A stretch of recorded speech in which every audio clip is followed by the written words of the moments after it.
for the thousands in attendance and the millions watching around the world. Ladies and gentlemen, let's get ready to rumble!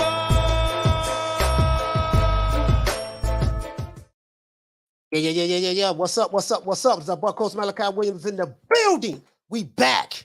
True Media Today, USA Boxing. We are back. We the motherfucking truth, man. We came in the year, you know what I mean? We rebranded. We came in the new year. True Media, man. We the truth when it comes to this boxing stuff. You know, we're gonna be doing a lot of different things with the platform. We're gonna have some big heavy hitters on. We're gonna have some big heavy names on here, and when I say the big heavy hitters, I'm talking about big heavy hitters in life, not just boxing, in life. Because you know, that's a guy going against me on the PBC. So you ain't got to worry about me getting anything from the PBC on this platform because they don't fuck with me.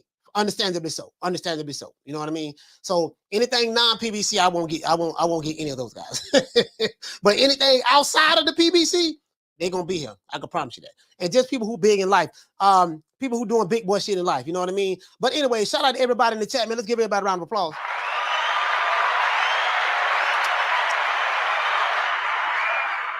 Yeah, they got a no-fly zone on the old boy. Shout out to man Major Key Boxing in the building. DC Nardo, I ain't seen you since 1972. Shout out to Gooch, what's happening, man? Shout out to my sister Lisa Bells, the lovely Lisa Bells. Shout out to my sister Anna Lee, the lovely Anna Lee. Shout out to Bruce Gas in the building. Keep smoking that good gas, that good green. You know, I got my, hey, you know what though? And I got my, as a matter of fact, I can't do my show.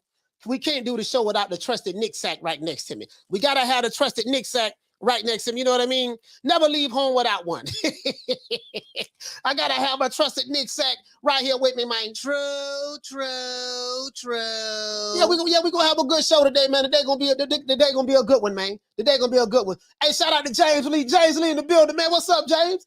Yeah, today gonna be a good one, man. It is what it is, man. We gonna make it do what it do, man. It is what it is. And guess what, though? You know, before we get into it, I was talking to my daughter, dog Cookie. And Cookie had an attitude this morning, right? And she told me, she said, listen here, man, I heard you've been going through some problems. And I told Cookie, I said, no, everything Gucci, what's going on, Cook? She said, look here, don't worry about it. Just let them sapsuckers know what time it is, how we feel about it. Look, fuck you. Fuck the plane you flew in on. Fuck them shoes. Fuck the socks with the bell on it. Fuck them cheap-ass cigars. Fuck your yuck mouth teeth. Fuck your hairpiece. Fuck your chocolate. Fuck Guy Ritchie. Fuck Prince William. Fuck the Queen. This is America. My president is black and my Lambo is blue, nigga. Now get the fuck out of my hotel room. And if I see you in the street, I'm slapping the shit out of you. Yeah, that's what Tank said too. Tank said, yeah, for all those who didn't apologize, I see you in the street, I'm slapping this. He said, well, what time I put pause on motherfucker? Hey, shout out to the one, Mr. Ham. Let's get into the show. Man. Also, man, before we get into the show, y'all can cop that merch. I'm gonna drop the link right here, man. We don't listen, man. The link is back up. Cop the merch. You can go get this hoodie right here. Shout at Big Nuts. We also got Trail. We have everything that we say on the show. We got it on there. You see what I'm saying? We got stuff for women, men, and babies. You know what I mean? So you know you want to get your babies, get some of that True Media wear. Y'all go check it out, man. Y'all go check it out. Matter of fact, here go the link right here. Hold on, let me drop the link. This the merch link right here, guys. Hold on, finna drop it right now. We finna drop it like it's hot. Merch. This is for the merch. True Media merch. You see what I'm saying? Because we are the truth. We are the truth. You know what I mean? Not truth. You know what I mean? We spell truth down here. That's how we pronounce it in Florida. You know how country we is down here. Well, we know the truth. Shout out to Knockdown 305. Shout out to Old Dirty Boxing. Now let's get into the show. Now, breaking, right? Sources say, according to sources. Shout out to Mike Jenkins. According to sources say that Tank Davis broke live gate and attendance record, right? I think they fought at DC. I forgot the name of the center, but I have the article right here, right? They say he broke the live gate and attendance record, right? Is Tank the new face of boxing? That's a legitimate question. Now, I know some people gonna be like, oh man, this man tripping, man. But I'm asking the question. Shout out to Soldier Slim. What's going on? He say Palm Beach checking in. Shout out to Palm Beach County, man. Palm Beach County, what's happening, man? Salute to Palm Beach County. It is what it is, man. Now, according to Fox 5 Washington, D.C., and according to Stephen Espinosa, I think this is on his Instagram, his Twitter. Stephen Espinosa's Twitter page, right? Gervonta Tank Davis fight became the highest grossing event at Capital One Arena.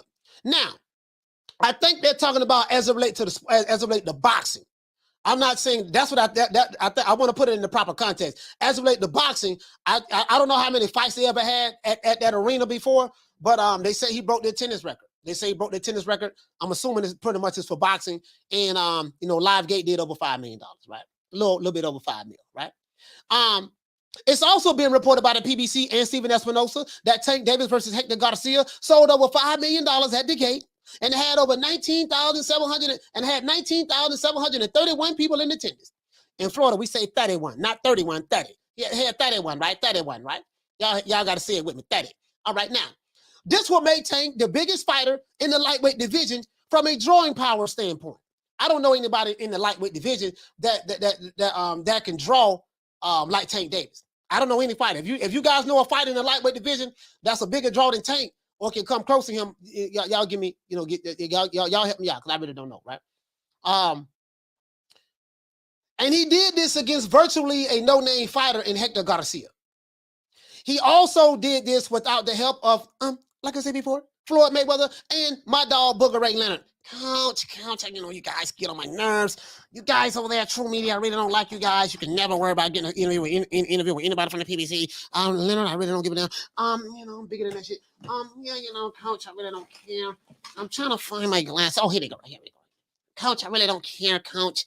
Let me put my Booger Ray shades on. This is my Booger Ray shades. This is my Booger Ray. This is for my dog Booger Ray. Because Eddie Hearn made a famous hit. And I think he might need to go on tour right now. You know what I mean? Now, as I said before, I don't know anyone who's bigger than Tank in the lightweight division. You know what I mean? Just from a drawing power standpoint. We're not talking about boxing skills. I'm just saying from a drawing power standpoint, right? You know what I mean? Now, let's see. All right, guys. We'll soon find out if the pay-per-view sales reach the 500K threshold that Showtime and the PBC are looking for. That's the threshold. I got the article, right? Now, it's still rumored that the longer-awaited Tank Davis versus Ryan Garcia fight is scheduled for April. However, according to what I've learned, nothing has been official and nothing has been signed as of yet. So only time will tell if this fight would truly happen. I'll wait until I see something official before I give my take on it. Before I start doing the butterfly, the Tootsie Roll, the Cabbage Patch, the walk, the doggone mashed potato, you know what I mean? All that stuff there, man, the prep, the wop. Before I start doing all of that, man, I want to make sure we get something official. I don't want to be getting the Holy Ghost, you know what I mean? And because I did it before, and I'm going to come to find out that they don't even have a signed contract. Now, if Tank is to be considered the new cash cow boxing, then we're going to have to compare him to the other cash cows in the sport to see how he measures up. Now, to be honest with you guys, if we do compare him to Canelo and Anthony Joshua, there's no comparison. And I'm just being honest with you. There's no comparison. You know what I mean? So we have to be realistic, right? But from a lightweight standpoint, he's that guy from a drawing power standpoint. Right? At the live gate. Now, as it relates to fighting the other top fighters in the division, I really don't know if those fights will happen. I don't know. I really don't know. You know what I mean? Because we know, you know what I mean? We know how certain people move in this business. That's why I'm kind of, I really don't know if this fight gonna go down yet because they don't have a contract yet, but we're gonna see.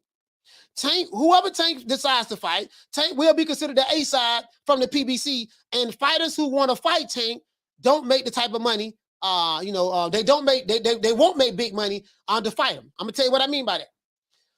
Fighters who fight Tank, they don't make life-changing money. Hell, Hector Garcia got paid $350,000 from what was reported. Now I don't get into it because I don't care. I'm not a fan of Joe promoter. I don't get none of the money anyways. Big Rolo made $500,000. That was a career high for him. But they're not making the type of money that Caleb Plant made fighting Canelo Alvarez or Billy Joe Saunders fighting Canelo Alvarez. So there's levels to cash cows, right? There's levels to cash cows. When you fight Joshua, you're going to make $7, $8, $9, $10 million, $30, $40 million fighting Joshua. Ask Alexander Usyk. You're going to sell out 65,000, 70,000 seat arenas. I mean, stadiums, right? So there's levels to this, right? You know, so let's keep that in its proper perspective. You know what I mean? So as it relates to fighters, probably won't make big money fighting Tank because they don't really pay. When you fight Tank, they don't pay their opponents a lot of money, and Tank making 1.5 and got to wait to see what he can get on the back end. So their business model is a little different. You know what I mean? So I can see negotiations being a problem with the other top guys in the near future if they want to fight Tank Davis. Devin Haney, Shakur Stevenson, and Vasily Lomachenko won't be fighting for $350,000 like Hector Garcia did. What do you guys think about the success of Tank Davis versus Hector Garcia event? Do you guys believe that this will open up the doors for other big fights in the lightweight division to happen? If so, leave your comments below, man, and let's talk to the people, man. Because we do it for the people, by the people, of the people. You know what I mean? And we love the people, and we represent for the people, man. Oh yeah, man. And shout out to I got a new partnership I just formed. I will be letting you guys know that and letting you know that. But I'm gonna give you a hint. New partnership, new business venture that I'm getting into. I'm gonna give you a hint. I know I'm gonna get this money.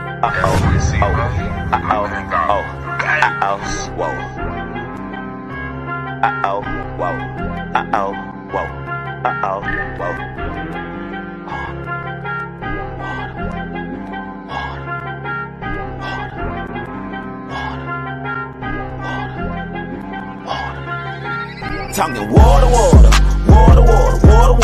My bracelet costs about 40 and my necklace costs a quarter. Talking water. I go stupid like on Boosie. All this jury got me foolish. All this water. All of these diamonds, they bright, so you gon' see me at night. All of this water. Now I be drip. Water. When your daughter see this water, she gon' let Boosie regardless. Them little niggas in the A, they making deals off the wall. Shout out to Allen Maddox for dropping that quarter of a bam dub on your boy. Hey, Leroy. Super chat received. Playtime's over, boy. Allen Maddox, what you say, man? He say, question the shady rub down, lip biter, Leonard Ellerbe, my dog Booger Ray Leonard, cutting side deals with YouTube because I ain't getting notifications for your channel, coach. Just asking. Man, I don't know why. I don't know. Hey, see, let me tell you something. I'm going to tell you why you ain't getting the notifications. Allen, the man is conspiring with the Alphabet Boys, right? They conspiring together. You know what I mean? To keep, they baller blocking right now. If you used to watch the Hot Boys back in the day, they made a song called Baller Blocking. They baller blocking right now. They don't want to see a player come up. The other man is trying to keep the brother man down. This is why you haven't been receiving a notification. True. I'm fighting the system, my brother. It's the system. You see what I'm saying? The system. It's the system, my brother. Down from the bar, there's a platform stage. People pimping, sharp as razor blades. Yeah, man, shout out to my dog, Six Figure Johnny, too, man. Six Figure Johnny. Well, I guess I gotta be like everybody else and saying Al Heyman. I can quit my job now, baby. 6 figures, baby. You feel me? I'm about to But a name. Do you have a name? Oh, nah, I ain't got no name, Name them names, man. They know who they is. Name them names, please. The names need to be named. They know who they is. The Mexican monster. Yeah, man, it is what it is, man. Let's get into the show. Let me go down here. Yo, let's get the lights up, man. Let's get the lights up. Let me go over here, man, and talk to the people, man. What's going on? Shout out to little Green Eyes P in the building. What y'all think about this here, man? Now we don't get none of the money. Hey, what Luke K say? He said, bean pie, my brother. Yes, sir, brother. Salam alaikum, black man. Salam alaikum. Yeah, what y'all think about this show? You know what I mean? Hector Garcia, he was a super featherweight, moved up to fight Tank. So he really was virtually unknown. I think that his biggest fight purse has been $75,000 up until that date. Now he's made $350,000 fighting Tank. So I guess, when you go from $75,000 to $350,000, I guess that's career-changing money, but you get what I'm saying, though. There are levels to this, is what I like to say. Shout out to Marcus King. Hey, okay. Dropping out of half for bam, dub on your boy. Hey, Leroy. Super chat received. Black Ice. Playtime's over, boy.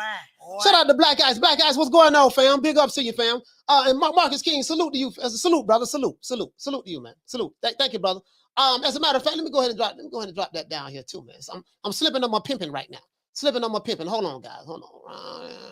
All right, there we go. We're gonna do it like that. There. I'm finna drop the phone lines in a minute. So I just want to talk to the people in the chat first, though. What you say, fam? Halim, you say if Tank is the face of boxing, then he should fight top 10 fighters. Okay, all right, okay, all right. And another thing too. Check this out. He said Ellerbe versus Thurman fight just got finalized. Wow. Yeah. You know, I mean, knew that was gonna happen. Errol Smith said that 4 years ago. 5 years ago, 2018. Remember when him and Terrence Crawford had that face to face, and Smith said, why don't I fight Sean Porter? Take the easy route. And then he said that I ought to have it planned out for me. He said I'm gonna fight Sean Porter. He said Mikey Garcia, Danny Garcia, and Keith Thurman. And then Crawford asked him, he said, hey, he ain't mentioned me now. He said, nah, he ain't mentioned you. You ain't in the plans. So we already knew 5 years ago that him and Keith Thurman was going to fight. We knew that 5 years ago. To be fair.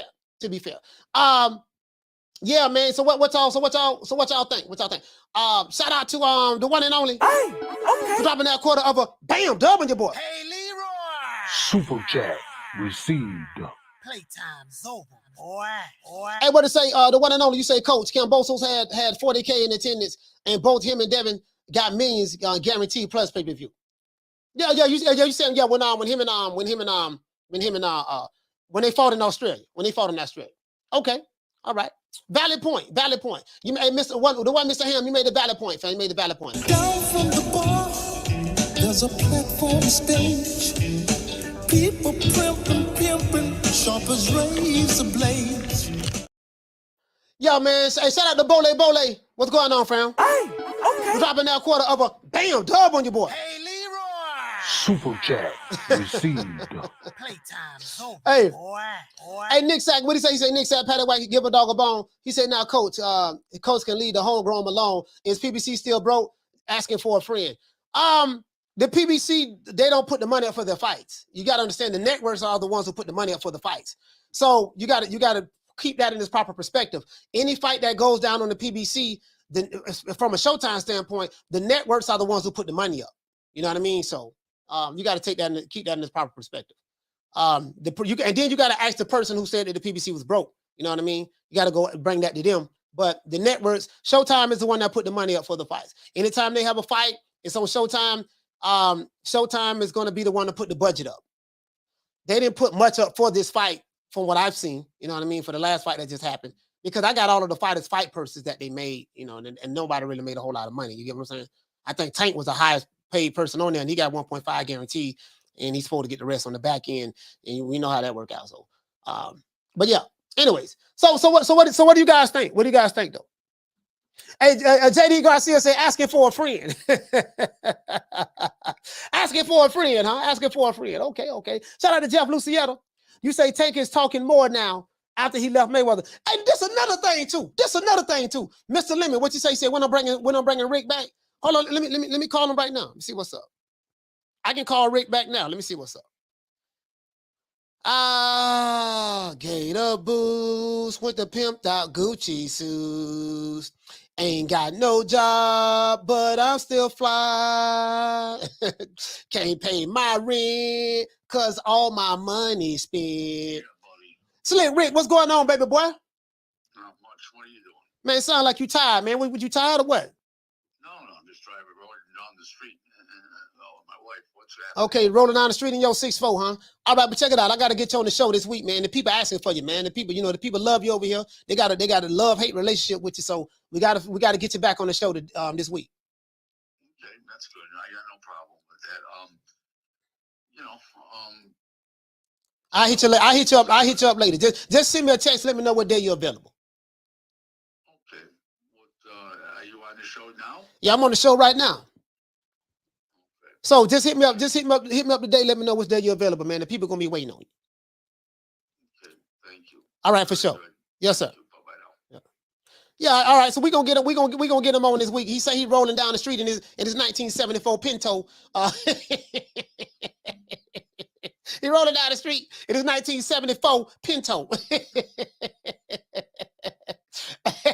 Hey, that's all I'm saying, man. Now, this another thing. This another thing, too. Now, I feel kind of bad for my dog Booger Ray. Check this out. The boy Tank Davis had 19 Thou Wow plus at the what the name of the place called? What the name of the place called again? Capital One Arena. Capital One Arena. You know what I mean? That so he broke 19 Thou Wow, 19 Thou Wow, 731 at the Capital One Arena. There was no Booger Ray, there was no money made. So he did this without Booger Ray and without money made. So one of my questions is this to you guys. I know it seems like I'm all over the place, but just follow me. My ADD don't kick in. What is the incentive for him to even go back to Mayweather Promotions? Hey Rick, you get what I'm saying?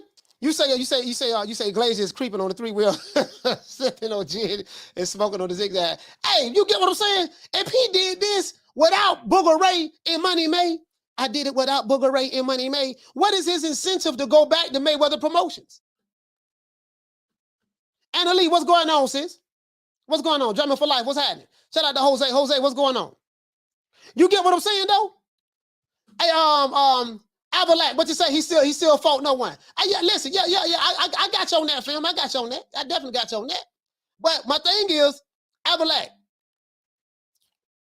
he ain't fighting nobody that's of his caliber. He knocked out a guy he was a 16-1 favorite to beat.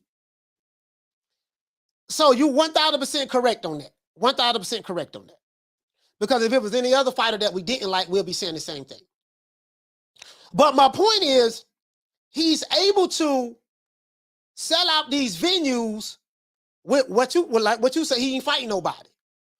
So my thing is, I'm like, well, shit. And listen, bro, the ticket prices, some of the ticket prices was $7,000. $7,000 ticket prices in DC. $7,000. You get what I'm saying? Damien said, 279 from a complete sellout. Yeah, I mean, that's pretty much a sellout, you know what I mean? And then if they sold out all of their tickets, then they sold it out. If they sold out, listen, his tickets was up.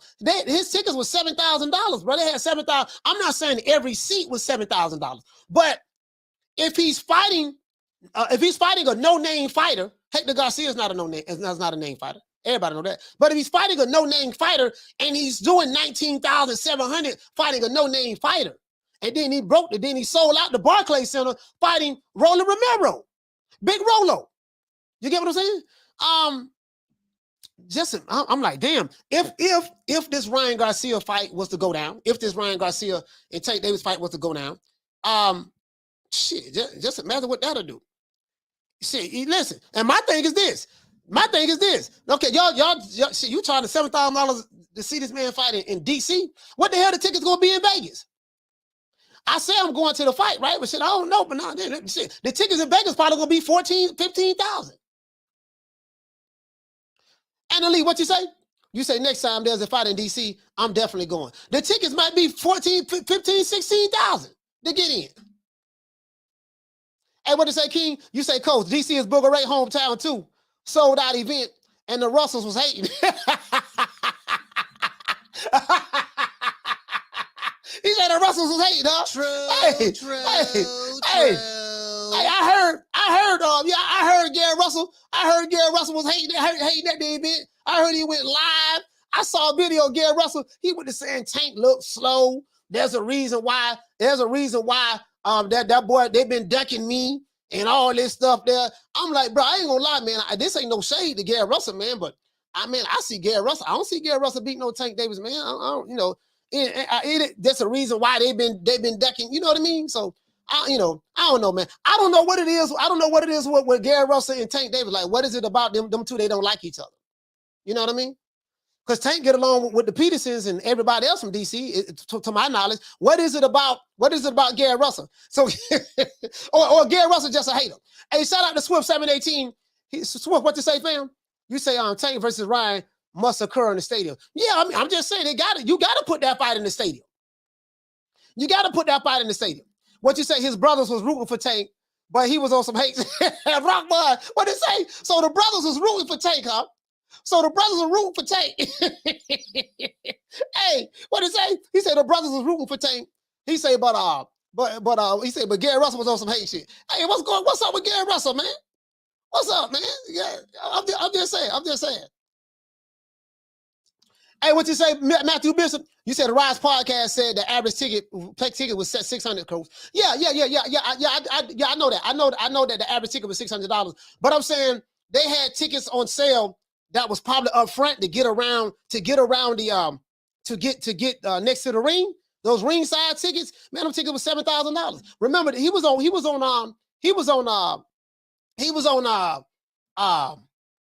$1 Million Worth of Game podcast with Wallow and Gilly the Kid, and they confirmed it and verified it on there.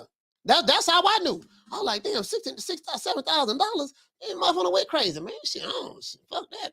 You know what I mean? I mean, I'm not in that tax bracket. I ain't gonna lie, I'm not in that tax bracket. You know what I mean? I mean, we 6 figures, but I ain't in that tax bracket. $7,000 for a damn ticket. Shit. Boy, I pay that much. Boy, if I pay that much, I'm going to Vegas. True. I pay that much, I'm going to Vegas. Hey, what to say, Jose? You say the nosebleeds for 200? Okay, all right. I mean, when you talking about Drew Titan's father? Okay, all right, cool. Hey, what to say, King? You say Devin and Russell drinking from the same cup. Well, I can't really say Devin hating because Tank be saying stuff about Tank be saying stuff about Devin Haney as well. So if you could say Devin is hating on Tank, you got to say Tank is hating as well because Tank do be hating as well on other fighters now. We can't make it seem like Tank is an innocent victim. Nah, he be hating on other fighters too. You know what I mean? But that's what fighters do. Fighters hate on each other. Fighters hate on each other. So I respect that. Shout out to World Combat Sports. What to say, fam? Yeah, another one on deck. Yes, sir, another one on deck. Yeah, man. But you get what I'm saying, though? Yeah, both of them be hating now. And we ain't gonna. Hey, what to say, Papa Lotta Shit, James? You say Gary needs to get over certain stuff. Yeah, hey, man. I don't know what it is, man. I don't know what it is, man. But whatever they just get in the ring and fight each other. Shout out to Jose. Hey, okay. Dropping that half for bam, dubbing your boy. Hey, Leroy. Super chat received. Playtime's over, boy. Hey, what to say, fam? You say, Jose, what to say, brother? Oh, yeah, shout out to you, fam, for the super chat. I appreciate that, bro. Hey, what you say, King? You say Meek Millie and Tank versus Gary Russell and Antoine. Who you got, Coach? Well, Meek Mill can't fight. So Meek Mill can't fight. So I got the Russells on that. That's gonna be 2 against 1. So Meek Mill, Meek Mill can't fight. He's a rapper. You know what I mean? The rappers rap like they can fight and they talk that gangster stuff, but in reality, they can't do none of that. You know what I mean? We know that, right?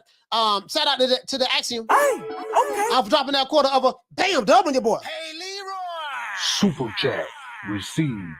Playtime's over, boy. The Axiom, what you say? You say you see Errol versus Thurman is taking place at junior middleweight, and it's for the titles. What the hell? Big Fish can't lose weight. For what titles? If they fighting at junior middleweight, it's not going to be for those 3 belts. You can't fight. You can't be the welterweight unified champion and fight at 154 pounds junior middleweight and put those belts on the line. It doesn't work that way. I ain't never heard of that. What is that? Is that for the? I ain't never heard of that, bro. Like in the history of boxing, I never heard of that. When they did that. Rockmar, what did it say? 147-pound belts can't be on the line at 154. Exactly, those are the facts. True. Shout out to Jaime Rivera. What did you say? You say most rappers are tough when their bodyguards around. No, they tough in the studio. Hey, we got to get the lights up. We got 438 people in here, man. We got to get the lights up. I'm finna drop the phone line. The rapper's tough in the studio. You know what I mean? Listening to a rapper is like watching, it's like watching a movie, watching an action movie. Listening to a rapper is like watching Mission Impossible. Your favorite action movie. You know what I mean? because you need to, they're actors in the studio. I did this. I sold 20 bricks. I killed 20 niggas on the street last week. I got my AK. I got an AK-57. Y'all heard of the AK-47? I got an AK-57. My chopper blade like this. Now, some of these fools make money and get in the game and then want to be gang members like doggone dumbass Thugger. What the nigga that was wearing dresses and painting his fingernails and wearing lipstick and stuff, the cross dresser, like him, his dumb ass, now he in jail. Some of them be dumb enough to do that, but most of the gangster rappers ain't nothing gangster about them. True. But that's neither here nor there. Now, Anyways, yeah, man. What did he say? So the Slim, he said, Ripley's Believe It or Not. Phone lines open, man. 530-494-9636. I want to talk to the people. You see what I'm saying? Because we do this for the people, by the people, of the people. We got to get the likes up too. We got 450 people in here and less than 200 likes. This is unacceptable. Y'all gonna mess around and make me pull up with Cookie. Shout out to Two-Tone. He said, what's the chance of all of those fights happening in April? Somebody getting pushed back. Yeah, you know what, man? I don't believe it until I see it. Fam. I'm just going to be honest with you. I don't believe it until I see it. I don't believe Tank and Ryan Garcia. What did I miss another super chat? I won't believe it until I see it. Oscar De La Hoya said, there's no contract signed. So if there's no contract signed, I won't believe it until I see it. I need to see something official. I need to say, hey, everything has been officially signed. I don't care what Tank say. I don't care what Ryan say. I don't care what their representatives say. I need to make sure everything is officially signed. And then when I see that, then it's like, oh, okay, I got it. Shout out to Ellerbe. Hey, okay. Dropping that $2. Bam, super chat on your boy. Hey, Leroy. Super chat received. Playtime's over, boy. You say Tank in second fight, a name folks don't have. Hand orange, old covering eyes up. Yeah, I don't understand what you're saying in that. Tank and 2 fight. You say Tank and 2 fight a name. Okay. All right, Alan, I got you. Yeah, but anyways. Yeah, but you get what I'm saying though. So I gotta see something. I need to see a signed contract and a press conference. Then I know what's happening. You get what I'm saying? So it is what it is. Let's see, man. Phone lines open, man. 530-494-9636. Y'all called into the show, man. The old boy want to hear from everybody. What you say, so the Slim? You say absolutely not, Swab. Knock down 305 Dade County's finest. What the lick read. So my thing is this. This is my thing. If he's selling out, packing out Barclays Center, DC, Ryan Garcia, he doing this thing to a degree. You know what I mean? Got 15,000 coming out to see him in San Antonio. I think that if they fight each other, it should be in the stadium. Now, but that's just from a size standpoint. It should be in the stadium. But however, from a money standpoint, it's definitely should be in Vegas. Because Vegas, you're going to be able to charge the most money. See, Vegas, you may fight in a venue that hold 60,000. Okay, Errol Spence had 39,000 come see him when he fought Ugas, right? Canelo, but if you fight, but Canelo had fought on Triple G in Vegas, but even though Spence fought in the stadium, sold like 39,000. Guess what? Canelo sold less, had less people come see him, but he made way more money. They grossed way more money at the gate than the stadium because the ticket was so at the stadium. The tickets be on the low. They getting in for the low over there. You know what I mean? $35, $40, stuff like that. You know what I mean? And then of course they have their little top priority seats and around the ring. But you get what I'm saying? So Vegas would be the spot for that because you get to charge the most money. You get to charge the most money for it. Vegas. Absolutely Vegas. Shit, hey, in Vegas, you probably can charge $15,000 a ticket. You know what I mean? Yeah, 15 grand. You're going to see everybody come to that. Because Ryan, as I told you before, Ryan Garcia has the casual fan base and Tank got the hood. Tank got casual fan, but he got the hood. Tank got the drug dealers, the pimps, the pushers. He ain't got the crossover bucks. He ain't got the commercial fans. Ryan got the commercial fans. Tank got Pookie, Ray, Laquita, Shaniqua, Man, Bay, Lil AK-47, Lil Uzi, you know what I mean? Lil Shotgun. That's his fan base. And they represent for him hard too. True. Hey, shout out to Marquis. What to say, family? Is Keith at a catch weight a better opponent than David or Karen? I mean, I don't know. We'll find out. We'll find out. You know what I mean? Keith Thurman ain't got but one loss. You know, and Keith from the Bay Area. Keith from the Bay Area. You say, nah, Tank got both, the females too. I don't know about that. I don't know if he got both. I know he got the hood. Everybody I know who like him, that hood is hell. You know what I mean? But I get what you're saying, maybe like a couple of celebrities. But I'm talking about the most of his fan base is, you know, basically, you know, you're gonna see Bloods, Crips, Gangs of Disciples, Pimps, you know, you're gonna see that there. You're gonna see that there. You know what I mean? Shout out to Cool Buck Curl. What did you say, Coach? What about Tank and Ryan fighting in Miami? No, they need to have that fight in Vegas, in my opinion. They need to have that fight in Vegas. Las Vegas, you know, you got to have it in Vegas. You got to have that in Vegas. You know what I mean? Shout out to Haleen. Haleen, what did say, family? So I'll go with the hood. F the casual bum fans. Hey, what does he say? Coach Phil is confident in Thurman against Boots now. Listen, I'm gonna ride with Keith Thurman anyways, because Keith Thurman he's from my city. I'm gonna ride with Keith Thurman anyways. Period. You know what I mean? I'm just being honest with you. Keith Thurman from the Bay. I'm from Tampa. He from Clearwater. He from across the bridge. That's the Bay Area. I'm gonna ride with Keith on the strength of that. I'm gonna ride with Keith on the strength of that. Yeah. Alberto said he Hispanics like Tank also. Yeah, Hispanics from the hood. Yeah. He got. Hold on, guys. Caller, what's your name? Where you calling from? What up, Coach? It's Rose from Houston. Rose from Houston. Talk to me, fam. Hey, Coach, I ain't gonna lie, bro. I was just listening to the show, and I really wasn't planning on calling. I was just gonna listen. Mm-hmm. But you just read a comment from somebody who compared Keith Thurman to Karen and David Ebenezer. Oh, come on, bro. Yeah, come on. Yeah. You're not. Come on, dog. Yeah, Keith Thurman, man. One time, like, bro, like, I don't know why people hating on one time. Well, I ain't saying the brother hating on one time, but one time ain't got but one fight. He had one loss. He lost to Manny Pacquiao. That's it. And that's what I don't understand. I'm not even a Keith Thurman fan. I don't like Keith Thurman. Yeah. But with that being said, bro, dude is a great fighter. He lost to Manny Pacquiao. That is not bad at all. Yeah. Manny Pacquiao is an all-time great. Like, come on, man. That's just ridiculous, man. But yeah, I'm gonna go ahead and get off the phone and listen to get back to cooking, bro. I just heard that and I was just like flabbergasted. I'm gonna wreck my car, bro. Hey, shout out all right, Coach. Shout out to Rose, man. Salute, fam. Houston in the house. Ace-Town.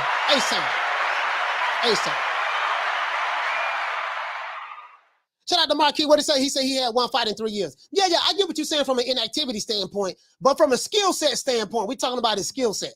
I get what you're saying from an inactivity standpoint. So if that's where you're coming from, I got you. But I'm saying from an accomplishment standpoint, from a skill set standpoint, yeah, he ain't got but one loss. You know what I mean? You say, Marquis, you say, how do we know what Keith is or isn't right now? Guess what? We're gonna find out when he fights Spence, then. We'll find out when he fights Spence. It ain't but one way to find out. Only way to find out, they gotta get in the ring. That's the answer to your question right there. Everybody say, Keenan say, Keith can't wipe boot shoes off. Boy, I tell y'all, boy, y'all be hyping them up quick, boy. Y'all be hyping them up quick, boy. Hey, so, hey, he said Keith can't wipe boot shoes off. Who has Boots beat for you to even say that? Cause I can pull that boy resume up, boy, and I'm like, whoo, that resume shaking like booty meat, boy. He got hit down. That boy, he got that Jaime Munguia resume so far. So, you know what I mean? But I get you. I'm sorry to Thug and D. He said if we don't get Ryan, we going for Shakur or Dev. That's all. Yeah, but this the thing though. Right? I don't know. I don't know. We'll see, man, because nothing has been confirmed yet. Nothing has been confirmed yet. Cause right now they're calling them Puss in Boots right now. They saying they changed Boots names to Puss in Boots. Puss in Boots. Shout out to Rick. He say Errol still keeps his 3 belts. Yeah, he still keep the 3 belts because he's fighting at 154 pounds. But this is the thing though, right? This is the thing though. As a matter of fact, let's see. Let's go over here. Let me see what's up. Let's see what's up. Let's go over here and read this here, man. Let's read this here, man. Let's read this here, man. I got it right here. I got it right here. I got it right here. Now, hold on, guys. Let's we got to get the lights up too, man. We got over 80 people in here, man. Less than 200 likes. This is unacceptable. Right here, it says sources. Now, this is Mike Carpenter now. Sources. Errol Spence, Keith Thurman finalizing junior welterweight fight. Errol Spence and Keith Thurman are finalizing a deal for a PBC on pay-per-view fight that is expected to take place in April, sources told ESPN. Spence, 28-0, 22 KOs, holds 3 of the 4 major titles in welterweight, but this matchup will take place at junior middleweight, sources say. WBA president Gervonta Mendoza told ESPN that he granted Spence a special permit to fight outside of the weight class.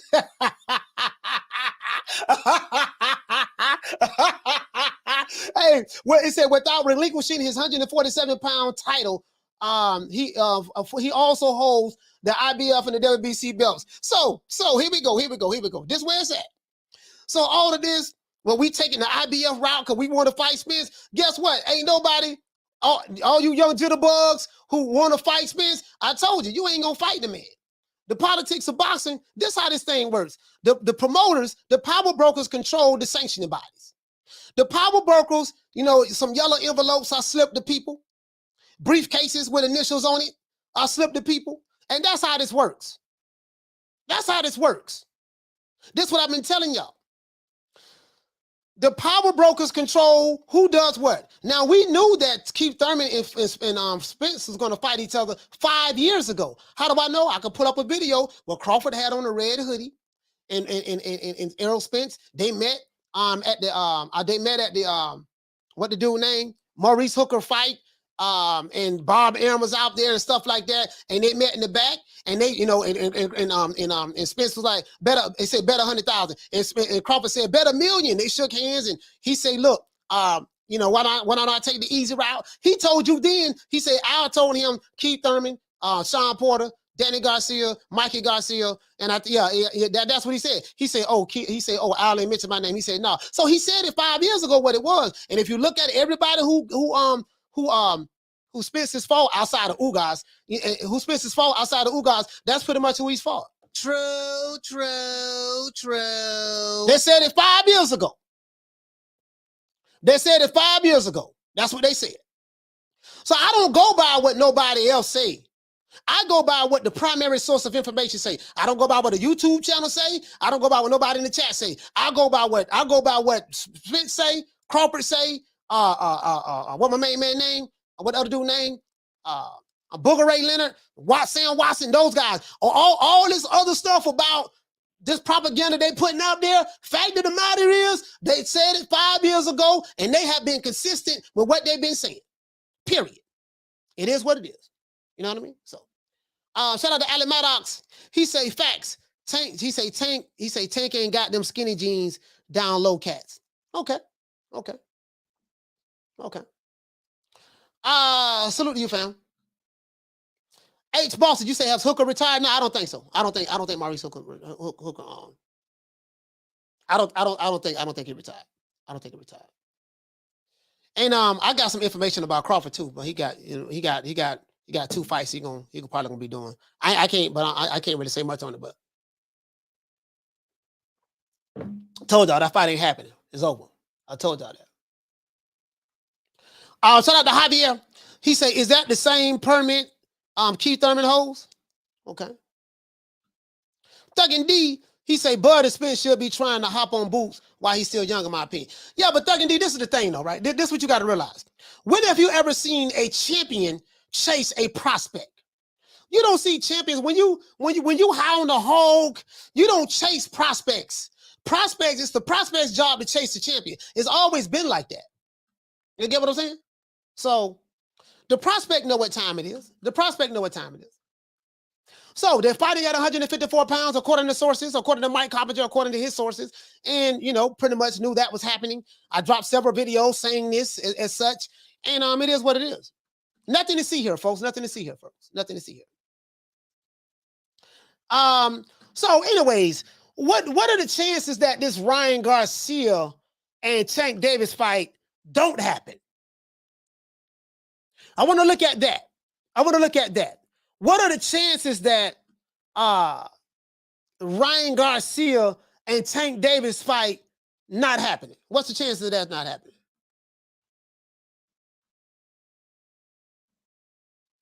What's the chances of that not happening? You know what I mean? What's the chances of that not happening, guys? Just asking. There's a good chance that, you know what I mean? You feel me? Because ain't nothing official until we get a contract that's signed. Listen, in boxing it works like this. If the names are not signed on the dotted line, you have no fight. True. Let's get them likes up. True. We got over 500 people in here and less than 300 likes. This is unacceptable. Let's get the likes up. Listen, the chances of you get what I'm saying? If you don't have a signed contract with 2 fighters' signatures on it, guess what? There is no fight. True. That's all I'm saying. I shout out to 2 Live. He said, spill the beans, coach. He said, what Bud doing? Hey, man, shit, Spence doing his thing. Crawford finna do his thing. That's what it's going to be. They're not fighting each other.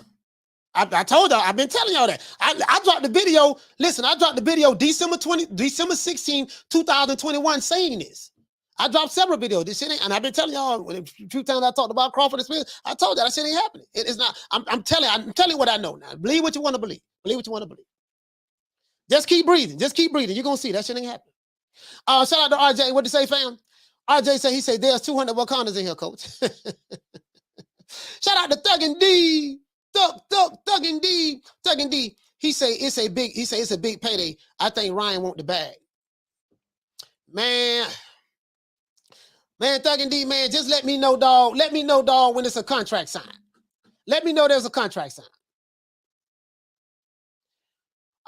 Marquis, what did he say? He said, what do you think what's Espinosa said? What did Espinosa say?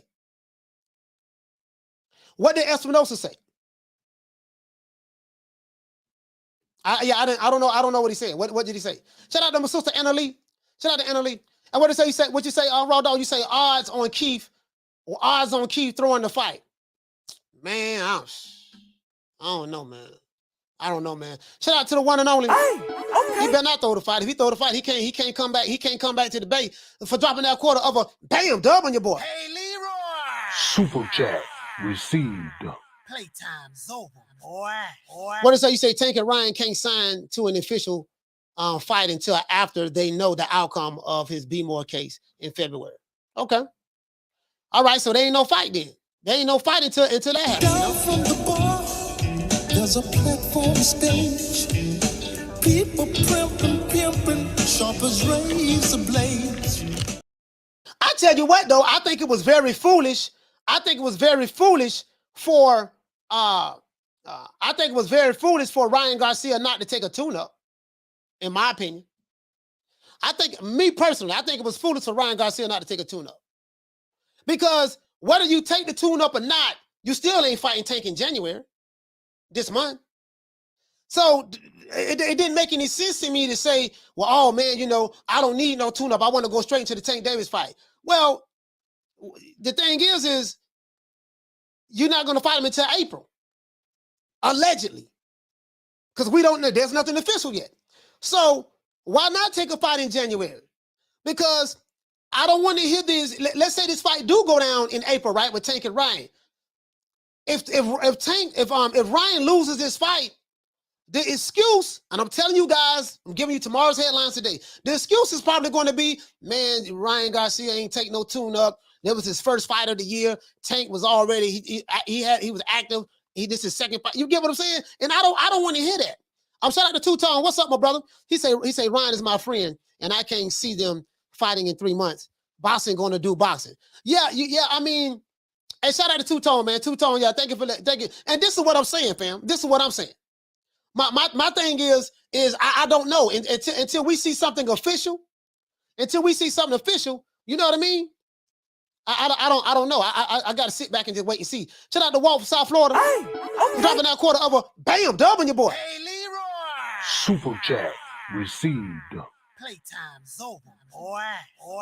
Hey, what you say? Won't say 90. He say 90% of Tank. He said 90% Tank Garcia won't happen. Another year of mismatches in 2023. Man, we gonna see, man. We gonna see how it work out, fam. We gonna see how it work out. Shout out to Derek Choice. Hey, okay. Dropping that quarter of a bam dub on your boy. Hey, Leroy. Super chat received. Playtime's over, boy. Shout out to my dog Thuggin D. He said, I agree, coach. I think the tune-up would have boosted the sales. Yeah, I mean, me personally, I think that was a mistake in my bad. And I think Oscar De La Hoya said something very similar. Derek, what you say, fam? You say Tank and Ryan will fight because Tank not fighting no brothers. I don't know, man. I mean, I get what you're saying, fam, but it's just that they're waiting on something. You see what I'm saying? They're waiting on something, and this court case Tank guy. Now that I think about it, I don't think nothing much is going to happen in that case. To be honest with you, now that I think about it, I'm like, he just put on the big fight. I don't know. I don't think nothing much going to happen. Down from the bar, there's a platform stage. People pimping, sharp as razor blades. Yeah, I don't think much is going to happen much out of that. You know what I mean? So, but anyway, let's see what Stephen Espinosa had to say. Right now, this is what Stephen Espinosa said on Twitter. Right. This Tank right here, as you guys can see, it's in Washington. This is from Washington. This is from Fox News, Washington D.C. It said Gervonta Davis fight becomes the highest grossing event at Capital One Arena. Here we go right here, guys.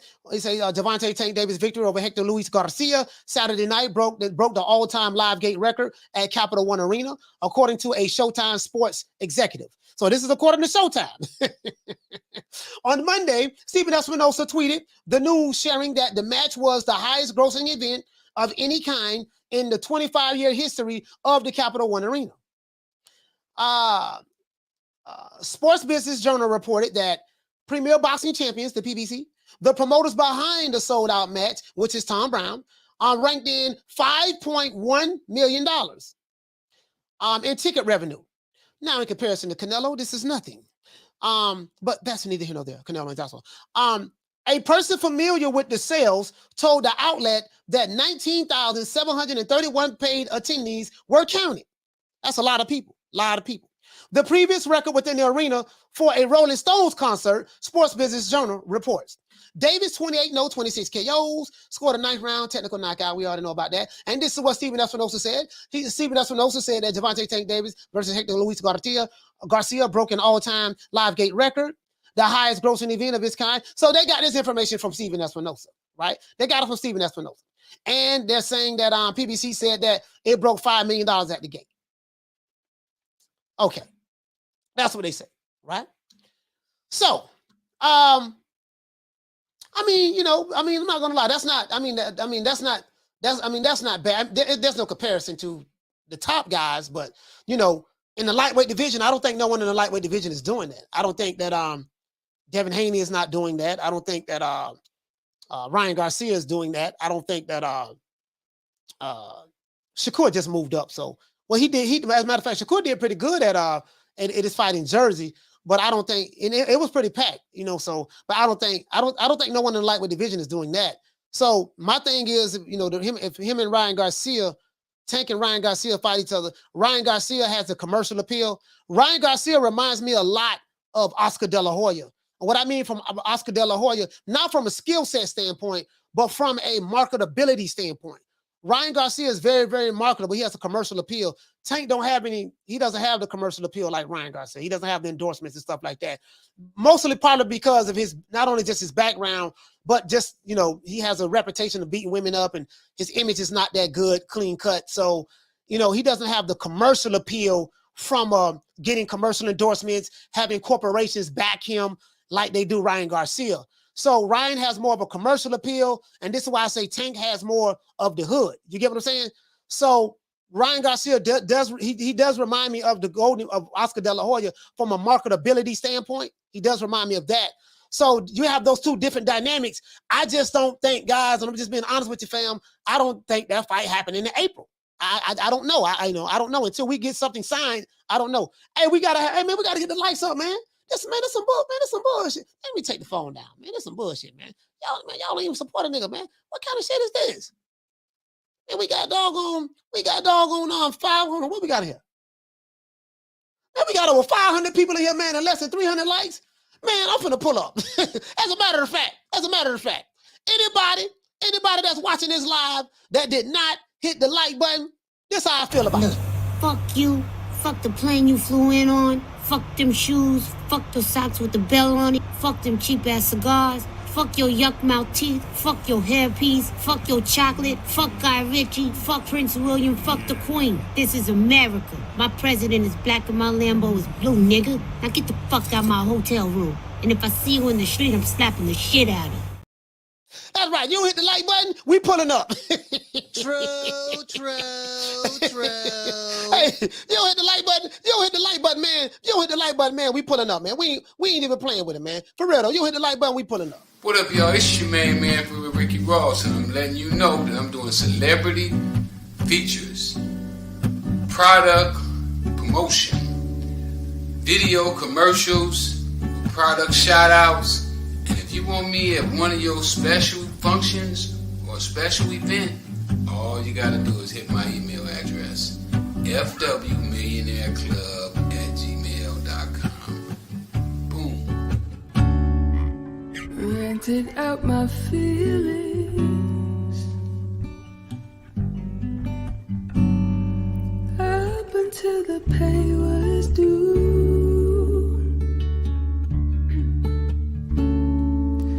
Temporary healing.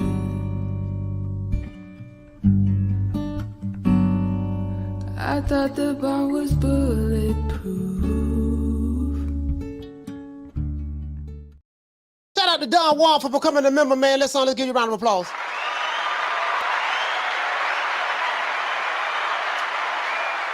Shout out to Two-Tone, the superstar. Hey, okay. Dropping that quarter of a bam dub on your boy. Hey, Leroy. Super chat received. Playtime's over, boy. I want to say, it's Two-Tone. That's a good question. You say, does Floyd Mayweather non-participation in the Gervonta Davis / Ryan Garcia fight make it less of a big fight? Imagine Oscar and Floyd at the face-off. Hey, you know what though, Tone? Boy, you like now. You know what? You got your thinking cap on now. You know you got your thinking cap on. I like that. No, it doesn't make it less of a big fight because you know both of these guys are stars in their own right. You get what I'm saying? And I'm gonna be honest with you, Tone. If Tank did these type of numbers without Floyd and Leonard Ellerbe, I don't even like what are they needed for? You see what I'm saying? But I get exactly what you're saying. It'll make it even bigger at the press conference. If you can get, listen, Tone, if you can get, let's say they sign a fight, right? Oscar De La Hoya, not Oscar De La Hoya.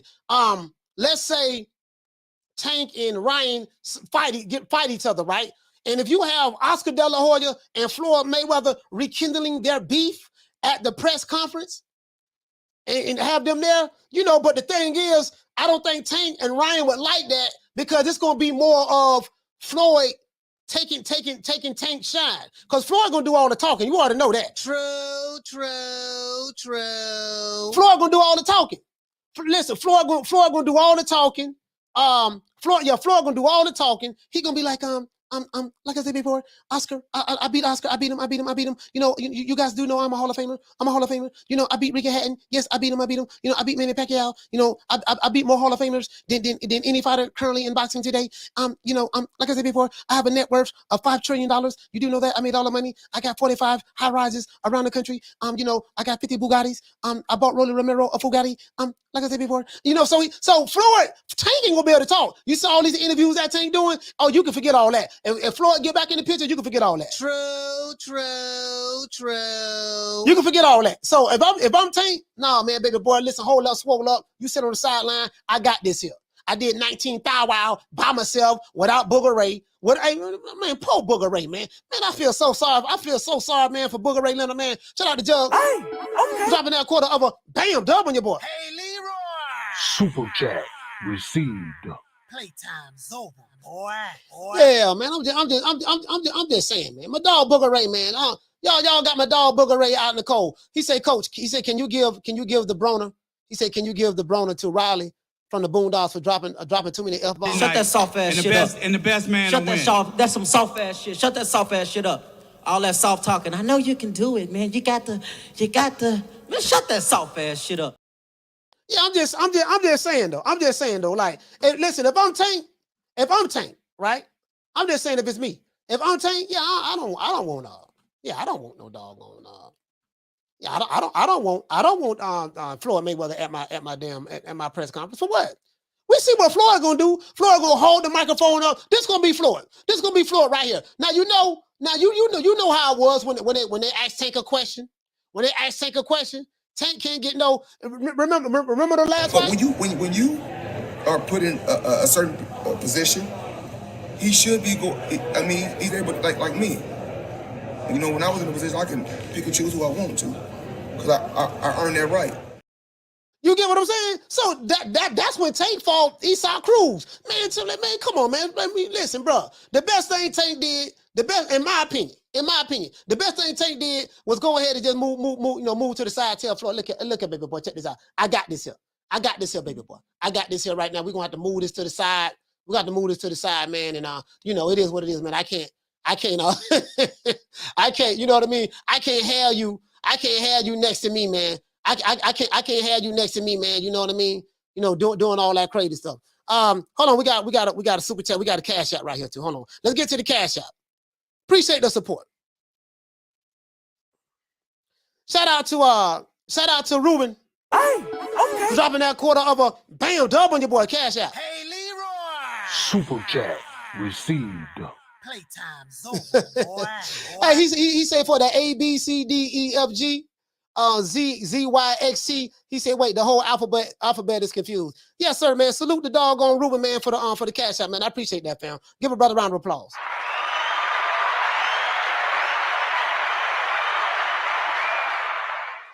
Let's get back over here, man. Yeah, man. Shout out to Shade 1419. Hey, okay. For dropping that quarter of a bam dub on your boy. Hey, Leroy. Super chat received. Playtime's over. Yeah, we can't have. We can't have Booger Ray. We can't have Booger Ray at doggone. We can't have Booger Ray at the event. Hey, what to say, fam? You said ain't no sunshine when Tank gone and Booger Ray's and Eddie Hearn's voice. Hey, bro, listen. Booger Ray Leonard probably 38 hot. He probably 38 hot right now. He like, man, look here, man. Man, I'm trying to tell you, man, right now, dog, this man making hit songs about me. And then Tank actually left Mayweather Promotions. Well, some people would say he really didn't leave because he with Al Heyman. But you get what I'm saying, though. He's not under the Mayweather banter. You know what I mean? Anymore. You see what I'm saying? But it is what it is. Sunshine when Tank's gone. I'll smack the shit out of him in front of everybody. Only dark times for you. I mean, just throw Haney's name in the hat. There is no fucking hat. Ain't no sunshine when Tank's gone. I don't play them type of games. Leonard, Ellerbe. Why you always talking about me? Didn't you fucking learn your lesson from that? With AJ? Ain't no sunshine when Tank's gone. I'll knock that motherfucker's hole out. Period. Only dark times for you. Ain't no hats to throw nothing in here. We're running a fucking business. Ain't no sunshine when Tank's gone. You fucking idiot. Leonard, Ellerbe. Why you always talking about? Yeah, man, you know what I mean? So it is what it is, man. So right now, if I'm Tank Davis, I'm gonna be honest with you. I get what Two-Tone is saying, and Tone, you right about that, fam. That would be phenomenal. The only problem is, doggone, Floyd would hold the microphone up. Shout out to my main man, Major Key. He say Floyd only gonna take his money and shine. That man, come on, that's all they're gonna do, dog. And now the crazy part about it is this. Even though Tank is not affiliated with Mayweather Promotions anymore, he's still getting paid the same $1.5 million guarantee. True. That's what's confusing me. Now, I ain't pocket watching, but I'm just, now if I was a professional pocket watcher, you know what I mean? Because you do have people who get paid to pocket watch, you know what I mean? When Ford tell you what these celebrities have a net worth is, these guys are paid professional pocket watchers. They get paid to watch other people's pockets. So if I got paid to watch other people's pockets, that'd be like, wait a minute, man. I wonder what kind of conversation Al Heyman is having with him. Okay, I cut Floyd Mayweather out of the box, but I'm still getting that same 1.5 guarantee. That ain't making no sense to me. You get what I'm saying? And I'm gonna get the rest on the back end. Okay, yeah, but why I can't get more guarantee though? You see what I'm saying? I'm carrying the whole label right now. I'm carrying the PBC. I'm an old label carrying ass nigga. I'm carrying this whole thing right now, man. You know what I mean? Why? That's all I'm saying. That's all I'm saying. Hey, shout out to Don Juan. True. Shout out to Don Juan. Hey, okay. He said, keep Booger Ray in your prayers. He needs a job. Hey, we gotta give my dog Booger Ray a job. Shout out to DT3 the Boom Man. Shout out to DT3 the Boom Man. You get what I'm saying though? Why? And listen, I don't want. Listen, this ain't no say. Y'all know I got a lot of love. I got a lot of love for Floyd. I got a lot of love for Floyd. But I don't want Floyd at my press conference. For what? For what? Why would I do that? Why would I have Floyd at my press conference? Hogging up the microphone, all in the videos, singing, dancing. Listen, they're gonna ask Tank a question, and then Floyd gonna automatically, as a matter of fact, hold on, do I have that video? They're gonna ask Tank a question. Remember that time he was at the Mario Barrios fight? And they asked Tank a question, and Tank immediately looked over there to Floyd, and Floyd say, his team gonna handle that. His team gonna handle that. He say at Mayweather Promotions in the PBC, we like one big happy family. He said his team gonna handle that. We have a plethora of fighters over here that Tank can fight at 130, 135, and 140. And boy, he wasn't lying either, boy. True. Floyd said that now. Floyd said that. He was right about that. He said they have a plethora of fighters. We have a plethora over here, man. A plethora. Shout out to Monkey Man. What's going on, fam? Hey, okay. Dropping that quarter of a bam dub on your boy. Hey, Leroy. Super chat received. Playtime's over, boy. What to say, fam? He said, what's good, coach? He said, what do you think about what the hell? He said, what do you think about Errol Spence? Hold on, guys. Melvin, what's going on, brother? Hey, Coach. Yes, sir. Hello? Yes, sir. Hold on. Yes, sir. Can you hear me? Hey, Coach. Yes, sir. When you be available for a conference with my man, Right now, what I can do, I can hit you up after the show. I'm doing the show right now. okay, later. All right. Yeah, what'd you say, fam? You said, what's good? He said, what do you think of Errol and Keith fighting at 154? I mean, we knew 5 years ago that Errol Spence was gonna fight Keith Thurman. He told Terrence Crawford that, he did what he said, I never fight Keith Thurman. But we knew he was gonna fight him because he told Terrence Crawford, Al Heyman told him 5 years ago which fighters he had lined up for him. So he's following what was already played. I knew that 5 years ago, fam. That, to be honest with you. But when I think about it, I'm going to ride with Keith like a nigga from Texas riding with Errol Spence. If you're from Texas, you're going to ride with Errol. There's nothing wrong with that. I'm from Florida. Keith from Florida. I'm going to ride with Keith. So I'm riding with Keith Thurman. I'm riding with home team. Texas going to ride with their team, and we're just going to see how that work out. But I'm riding with Keith. But we already knew that, fam. That ain't no surprise. That ain't no surprise. Hell, I did a show, and Keith Thurman told us a year ago. He said, yeah, man. He said, I'm fighting. He said, I'm fighting Errol Spence next. When he was doing this press conference leading up to the Mario Barrios fight, I got the video. Keith Thurman did an interview with Fight Hype. He said, yeah, whatever's supposed to be going on with Crawford. And he did like this, Crawford and Spence. He said, all I know is I'm the number one guy in the WBC. And he said that I was promised that fight. And he told us that. But everybody hated on Keith when Keith said it. Oh, Keith trying to get in the way of Crawford and Spence. No, Keith was telling you, no, man, no, I'm going. He was telling us what was going to happen. And that's what he said. And that's what happened. True. I told y'all, these fighters don't do what they want to do. These fighters do what they're told. Spence his own boss. He said he'll never fight Keith. Man, look here, man. I told you in boxing, the fighters work for the promoters. The promoters do not work for the fighters. Period. The fighters work for the promoters. The promoters don't work for the fighters. The fighters do what the hell they're told. Period. Look here. You gonna fight Keith Thurman next. Man, hold on, man. I thought you were just my advisor. You advised me. You work for me. Shout out to what did I say? Oh yeah. Shout out to Shad. What did you say, fam? Shay, you say it's time for them other Mayweather Promotions fighters to step up. He said, wait a minute, wait. You talking about? Hey, hold on. I know what you talking about. Right here. You say them other fighters that Mayweather Promotions to step up. Is that what you said, fam? He say it's time. He say it's time for them other fighters and Mayweather Promotions to step up. You talking about these stars over here? And who's the next big star under Mayweather Promotions?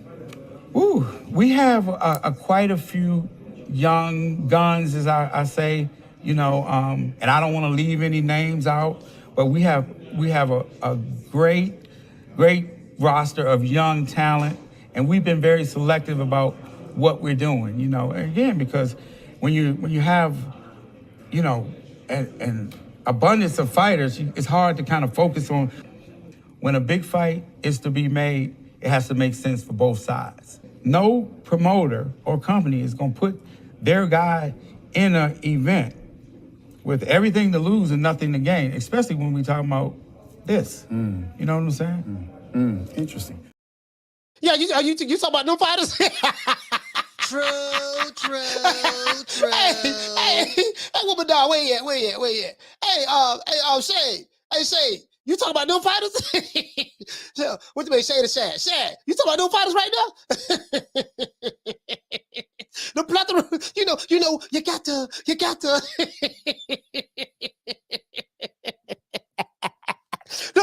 The fighters over there got to step it up, huh? You got to step it up, baby. Those fighters over there, huh? All right.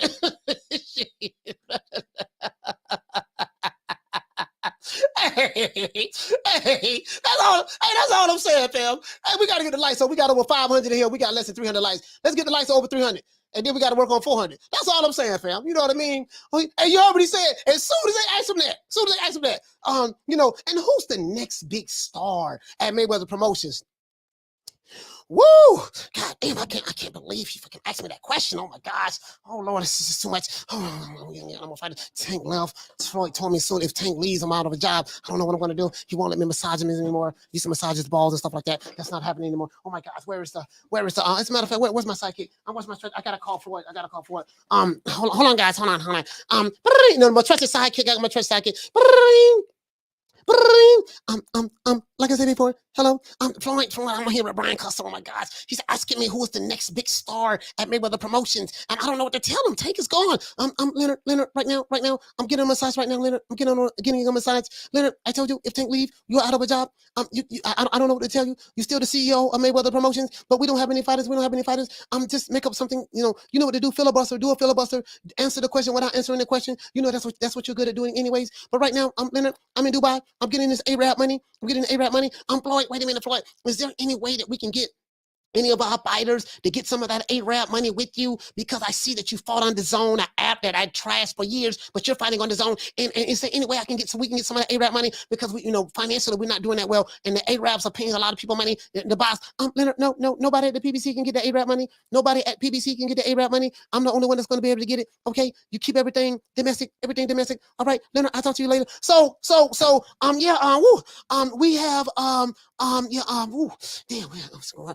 We have some young guns, so to speak, and I don't want to leave any names out. He couldn't even name the names. True. Hey, he couldn't even name the names, dog. Hey, Shad, you know it's bad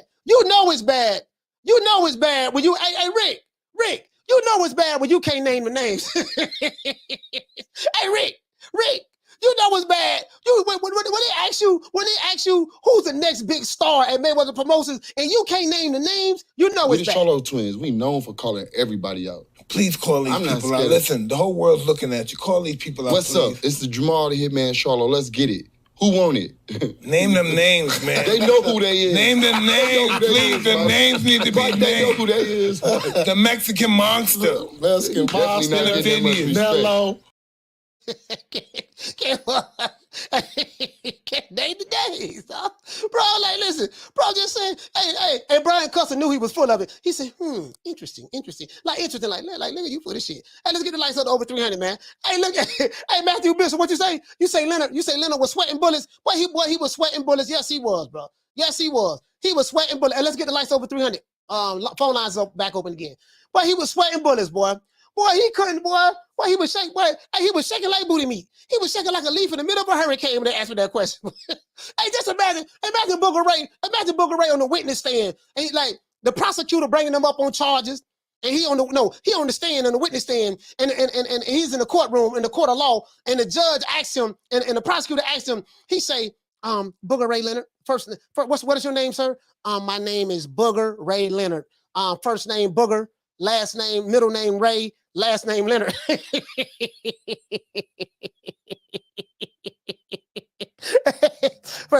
First name Booger, middle name Ray, last name Leonard. Who's the next big star over there at Mayweather Promotions? Woo! Now remember, you're under oath. Do you swear to tell the truth, the whole truth, nothing but the truth, help you God? Yes, I do. Who's the next big star at Mayweather Promotions? Woo! Oh, God damn, I don't know what to say. Fuck, I'm under oath. Oh my gosh, that's so much pressure. Hey, shout out to Hyman Rivera, man. Hey, okay. Shout out to Hyman for the $2 super chat. He said Booker Ray talking about Rashidi Ellis, man. Come on. Rashidi Ellis is not with Speedy Rashidi is I think Speedy Rashidi is just with the PBC. I don't think he has anything to do with Mayweather Promotions at the moment. You know what I mean? I don't know. I don't know. You know what I mean? I don't know, man. But Speedy Rashidi got to run it back. Speedy Rashidi got to run it back. You know what I mean? He gonna have to run it back. AI says sources say Spence Crawford at 154. Yeah, we talked about that already. We knew that was happening 5 years ago. Shout out to Magic Key Boxing. 2018. We already knew that, right? Everything Errol Spence said at that point, as it relates to that. Not everything he say, because that nigga lie as well. But everything he said too at that point. You know what I mean? Well, what he said, Al Heyman told him, that's what he's doing. That's what he's doing. So, you know, it is what it is. It is what it is. Yeah, but anyway, we gotta get my dog Booker Ray, man. We gotta get my dog Booker Ray. We gotta get my dog Booker Ray, man. My dog Booker Ray, man. It ain't things ain't been so good for my dog Booker Ray. And another thing too, if as I said, if Tank did over 19,000 without Floyd and Leonard, well, then what's the point? What's the point of even going back to Floyd and Leonard? Like, what can Floyd Mayweather and Leonard Ellerbe do for Tank Davis at this point in his career? They can't do nothing. True. They can't do nothing. Make it last. Make it last forever. Don't let I love me.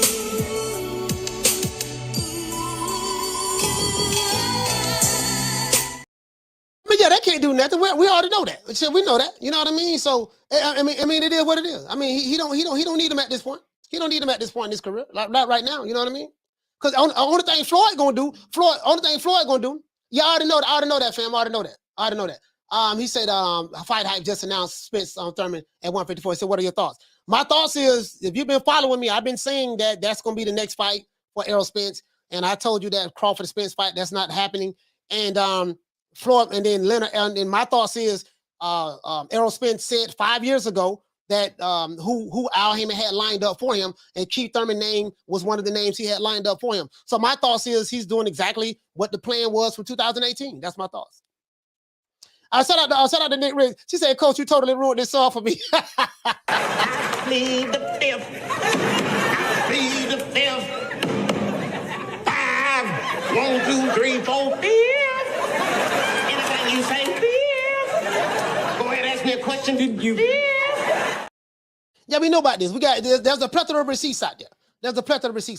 Shout out to Mike the Mobile Mechanic. You say Thurman not you say just not that interesting. It might not be that interesting to you as a fan, but again, I'm gonna say this again.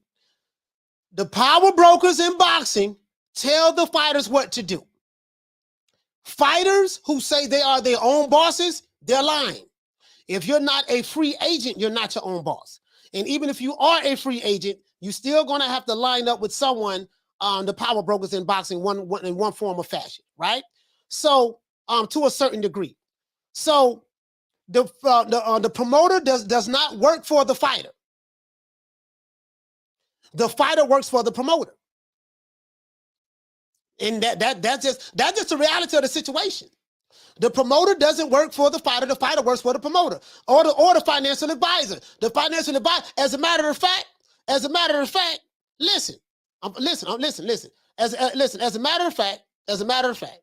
this is how this go down.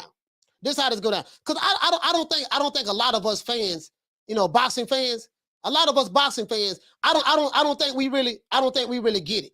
This how this go down. I need to talk to you right now about my royalties and how you keep your books.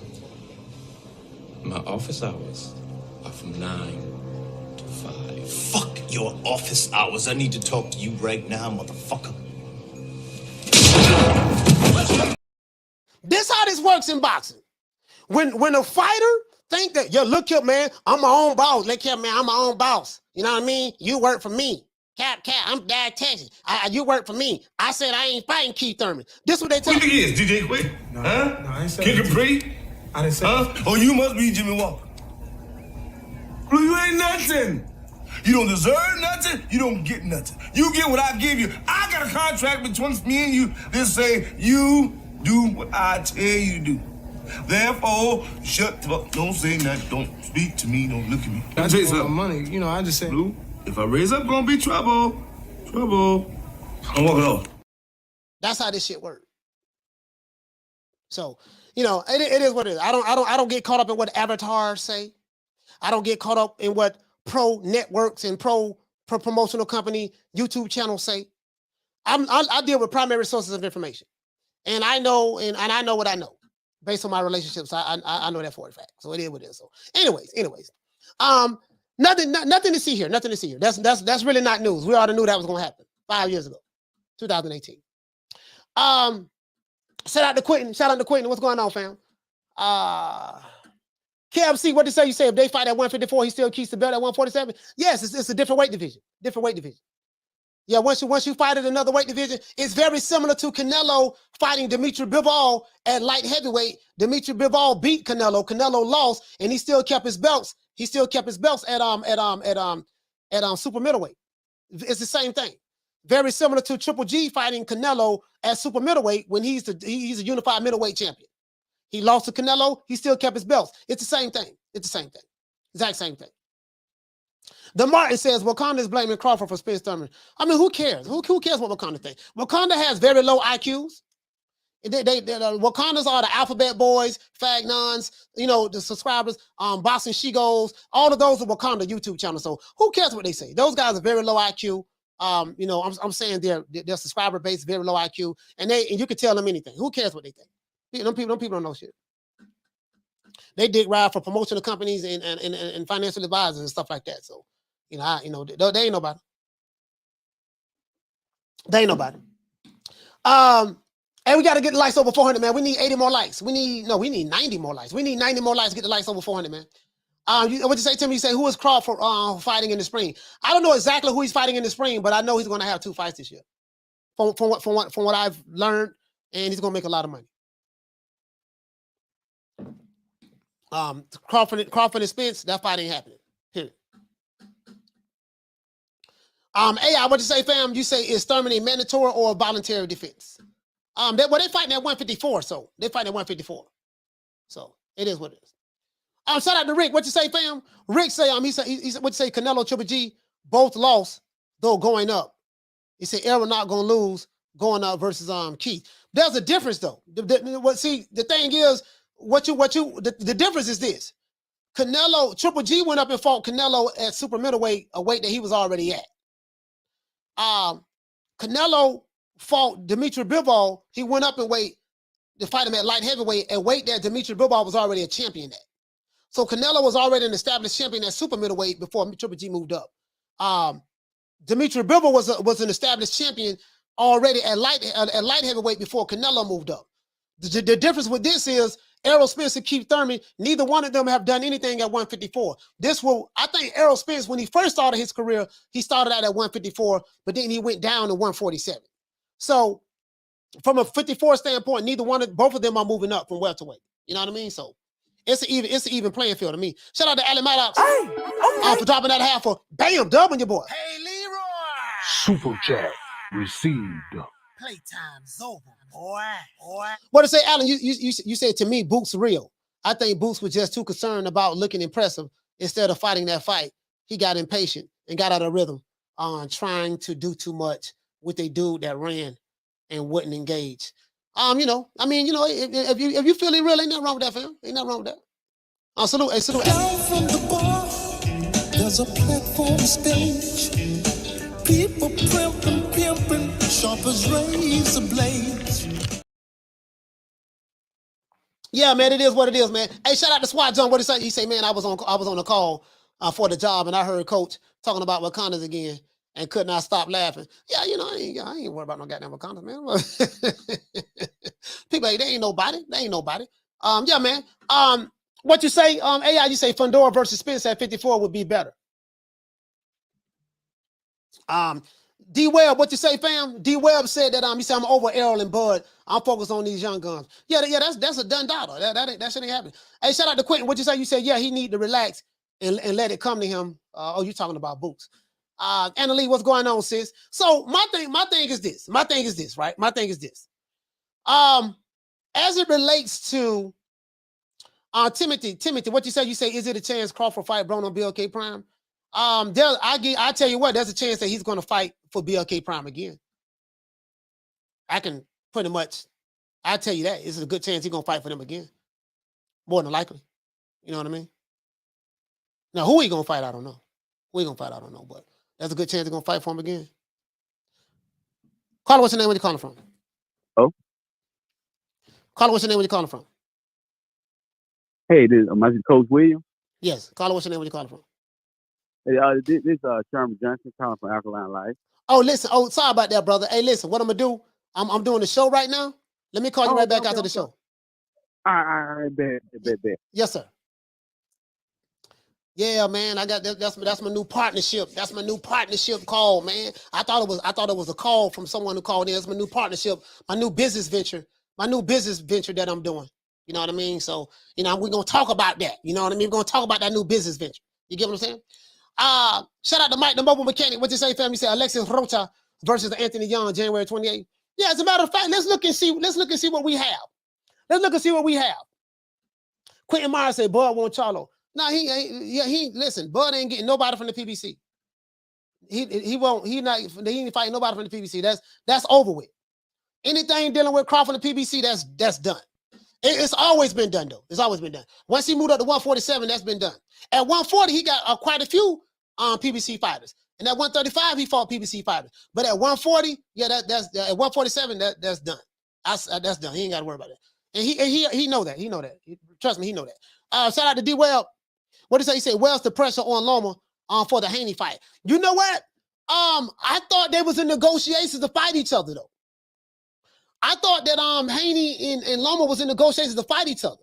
I thought that was, you know what I mean? That's what I was hearing anyways, Shout out to Swift 718. Hey, okay. Dropping that quarter of a bam, dub on your boy. Hey, Leroy. Super chat received. Playtime's over, boy. What to say, family? Say, don't make sense why EJ will fight one time when he swore that he wouldn't, then was mandated by the WBC, means 154, not welterweight mandatory. So where's the logic? I mean, bro, listen, what you got to understand, Swift, is this. 2018, and not only that, 2018, he said that was the plan that Al had for him. He said Mikey Garcia, Danny Garcia, Sean Porter, Keith Thurman. He said that. He said that 2018. January 7th of last year, what's my main man? Tim Smith of the PB. As a matter of fact, Tim Smith of the PBC said that fans will steal the Crawford versus Spence pay-per-view. They won't pay for it. While ignoring the fact that all the other pay-per-views that y'all putting on, people stealing as well. And he said that this fight would not happen because Crawford has not been built into a pay-per-view attraction. Okay. Any other fighters that's been built into a pay-per-view attraction? So he told you this then. October the 7th, 2022, Floyd Mayweather said, and I can play the audio. I can play the audio. Floyd Mayweather said that when he was interviewed with Fight Hype, he said that, As a matter of fact, I'm gonna play it. Let me go ahead and play it.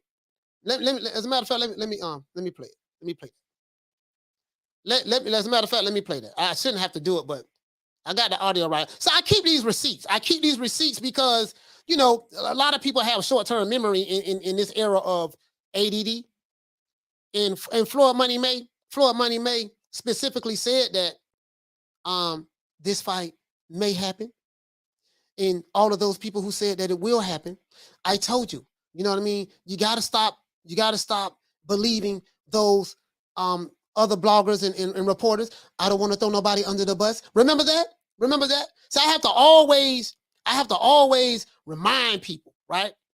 Gotta always remind them, where's Fight Hype at?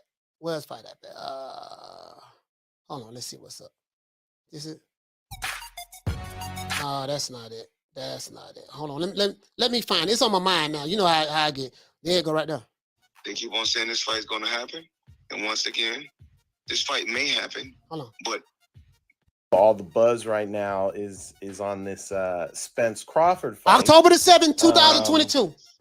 But it hasn't happened yet. So, you know, it's crazy. I mean, remember? Do you hear the laughing? Let's go. Let's continue. Somebody threw it out there. I don't know who threw it out there. And I'm not here to throw nobody under the bus. They keep on saying this fight is going to happen. And once again, this fight may happen, but further down the future, they said the fight was going to happen in November. Okay. Mm-hmm. Yep, November 19th, I think. Okay. November 19th. So that's basically almost, we'll say, but a month away. Okay, a little bit over a month away. Okay, 6 weeks, whatever. Right? No press tour. No. No press conference at all. No. Spence didn't post about it. No. Crawford didn't post about it. So that's true. Please stop listening to these inaccurate writers writing about things that they don't know about. And also stop listening to these inaccurate narrative pushing YouTube channels. Now that came from Floyd Mayweather. That's what he said. But let's continue. Shout out to Damian Bennett. You're right, fam. You're right. You're right about that, fam. You're right about that, fam. You're 100% right in your assessment. You're 100% right in your assessment. We got another super chat right here. So it is what it is. It is what it is. Shout out to Mr. Gumbo. Hey, okay. Dropping that quarter of a bam dub on your boy. Hey, Leroy. Super chat received. Playtime's over, boy. He said, Coach Spence and Thurman at 154. I plead the fifth, shaking my head. Hey, man, bro, here you go right here. Let's continue to hear more. And we spoke about this before. How do you know this and how do you know that? Once again, me and Al Heyman is business partners. Me and Al Heyman speak every day. So no one can say I'm with Floyd Mayweather, but I'm not with Al Heyman. No one can say I'm with Al Heyman, but I'm not with Floyd Mayweather. We're one. So if you see the Mayweather Promotions banner or you see the PPC banner, know that it got something to do with Mayweather. Okay. At the end of the day, and Heyman. Why is that? I don't understand why that's a difficult listen to this. concept to understand. Listen to this. Like Mayweather at the end of the day, and Heyman. Why is that? I don't understand why that's a difficult concept to understand. Like They probably don't like it. Now you heard what he asked him? He said, why is that such a difficult concept to understand? That's the question you need to ask Wakanda. And the thing is with the Wakandas, I call you Wakandas so low IQ. You know, Wakandas come from the Alphabet Boy community, Boss and Shigos, Fag Nines, and the letter people, the Alphabet Boys, the letter people. So the letter people are a very special group of people and their affiliates. And it's a difficult concept for them to understand because of their hatred for Terrence Crawford. So what happens is the emotion of hate is so strong that it defies logic and common sense. They hearing from the horse's mouth, Floyd Mayweather. They heard and read from what Tim Smith said. They will totally ignore that because it doesn't line up with their confirmation bias. If it doesn't confirm what they already want to believe, they totally ignore it because that's confirmation bias. That's why it's not difficult for me to understand, but someone who got a low IQ is very difficult for the low IQs to understand. I plead the fifth. I plead the fifth. 5, 1, 2, 3, 4, 5. Anything you say, 5. Go ahead, ask me a question. Did you? Shout out to Hector. Hey, okay. I mean, shout out to Swift for dropping that quarter of a bam dub on your boy. Hey, Leroy. Super chat received. Playtime's over, boy. Shout out to what you say. You say Hector. He said Hector Garcia wasn't a pay-per-view attraction. Nope, that's true. Big Rolo wasn't a pay-per-view attraction. That's true. Shout out to you say Ugas wasn't a pay-per-view attraction. Helena's was a pay-per-view attraction. That's true. Seems PBC and Miss Big Fish can't draw pay-per-views with his name only. Coach with the KO. I'm just saying, bro. See, listen. No one can get around this. No one can get around Floyd Mayweather. I play that receipt. I play that receipt. No one can get around it. Y'all mad at the fighters. It ain't the fighters. I know you hate Crawford. I get it. I know you hate Devin Haney or Shakur Stevenson or Errol Spence or whoever. It's not the fighters. The fighters do what they're told. Period. Whatever narrative you want to believe it. But at the end of the day, who you think it was? DJ Quick? Kid Capri? Oh, you must be Jimmy Walker. Unknown caller. You must be Jimmy Walker. Blue, you ain't nothing. You don't deserve nothing. You don't get nothing. You get what I give you. I got a contract between me and you that say you do what I tell you to do. Therefore, shut the fuck. Don't say nothing. Don't speak to me. Don't look at me. Look, let me tell you something. Blue, if I raise up, it's going to be trouble. Trouble. Now walk it off. And that's what's going on. Caller, what's your name? Where you calling from? How you doing, Coach? My name is Marlon Corey. I'm calling from Baton Rouge, Louisiana. What you say your name, Quentin? Marlon. Oh, Marlon. Shout out to Marlon. Marlon from Baton Rouge, Louisiana. Talk to me, fam. Man, I just wanted to touch base with the coach on a couple of things. You know, I heard you say. First of all, let me go ahead and say I'm a true fan. I really love the channel. I appreciate that, fam. But Thank you, brother. A few things you say, Coach, they really bother me. So I feel like I'd rather touch bases with you since I can. Yeah, I listen to you. You know, you talk about the Wakandas, and being broke and this, that, and the third. But you just played a whole audio of Floyd Mayweather, who's arguably probably one of the biggest grossing boxers ever, if not the largest, who just stated he's a part of that, the PBC. Al Heyman and him are one, as he said. So the information that PBC is broke come from a fighter who got kicked off of that because he wasn't crap. We all know that. Yeah, I never said the PBC was broke. I never said the PBC was broke. I never said the PBC was broke, sir. Oh, y'all just said that. You just said that. You talk about the Wakandans and the ABC, whatever. Yeah. So do you know what I mean by that, sir? Yeah. I'm intelligent just like you, Coach. So I know what you mean. What do I mean by that? We talk about not downing. We talk about not downing the black man, but do it constantly on every show. Because the Wakandas are what? Those black men that you talk about. And we'll take up a Crawford. Now, I'm not a PBC fan. I'm not a Al Heyman fan. I'm a boxing fan. I love Crawford. I love Spence. And a lot of people can't seem to get that through their heads that they can like both. But I do. But I listen at Bud say he started negotiations with BLK Prime back in May. Same time he started negotiations with Errol. So first of all, that's negotiating in horrible faith. No good faith about that. And then when this man make a move and go elsewhere, go blank on the people, and they show that, I mean, we've heard and seen proof that there were 3 different contracts. But we take a certain narrative and run with it. What 3 different contracts? And that narrative is the contracts that the PBC presented to Bud. That was never a contract, sir. Okay. Well, didn't the guy that you like, Bud, say he signed everything? He said he agreed to the terms. So what did he sign? What was he signing? Well, for one, he said he agreed to the terms, and I wasn't there. That's what he said. And Errol Spence said certain things. I wasn't either. And Errol Spence said certain things as well. So we only know the information that both guys have said via Twitter or whatever the case may be in the interview. But I want to correct you with the Wakanda. Wakanda is the Alphabet Boys. Do you know who the Alphabet Boys is, sir? Where I'm from in the South Baton Rouge, that's the police. We call them the Wakanda boys. I mean, the Alphabet Boys. So what's your terminology behind it? So the Alphabet Boys are people who represent the LDBC. And their affiliates, which is Boston Shigo and Fagnon. So when I say the Wakandas, I'm talking about a certain group of people who hate Coach Malachi Williams' guts, who who I looked upon as very low IQ. They're not the brightest in the world, and they have a certain a belief system when it comes to boxing.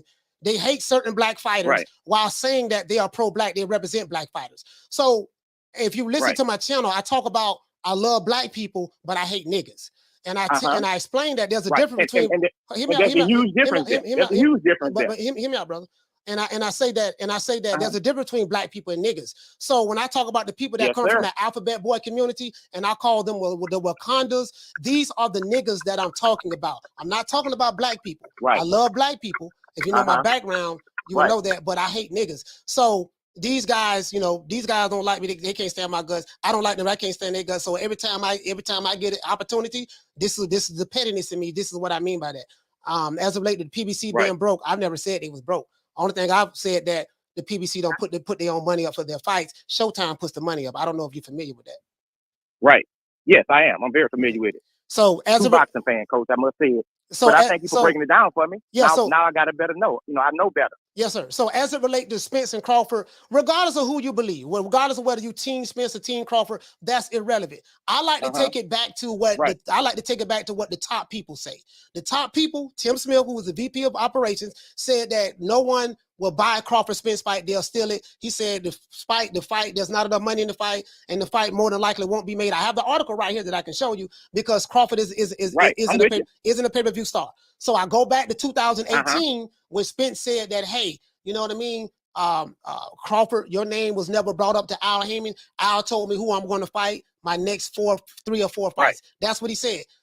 So January the 7th, Tim Smith said what he said. October the 7th, I just played the audio of what Floyd Mayweather said. Floyd Mayweather said that this fight will not happen now. It may happen later on down the line. This is what Floyd said. He didn't say that the fight won't happen because Crawford did A, B, C, and D. That's a narrative that's being pushed by people who don't like Crawford. I do get it. I do get it. If you want to believe that Crawford is the reason why the fight hasn't happened, that's fine. You can believe what you want to believe. I'm not a part of the Crawford Defense League, but I go back to what Floyd Money Mayweather said, and I go back to what Tim Smith said, and I go back to what Spence said in 2018. And everything that he said in 2018 is lining up with what Tim Smith said in January last year and lining up with what Floyd Mayweather said October the 7th last year. That's all I'm pointing out. Now, what you want to believe, Bud, the Duck, this, that, believe what you want to believe. I don't care. I ain't tripping on that. But I'm going back to that. So that's what I got to say about that. Gotcha, Coach. I appreciate your time, man. All right. Thank you so much, brother. Martin, you said your name Martin from Baton Rouge, right? Correct. Yes, sir. Hey, shout out to you, fam. Shout out to Martin from Baton Rouge. Salute, fam.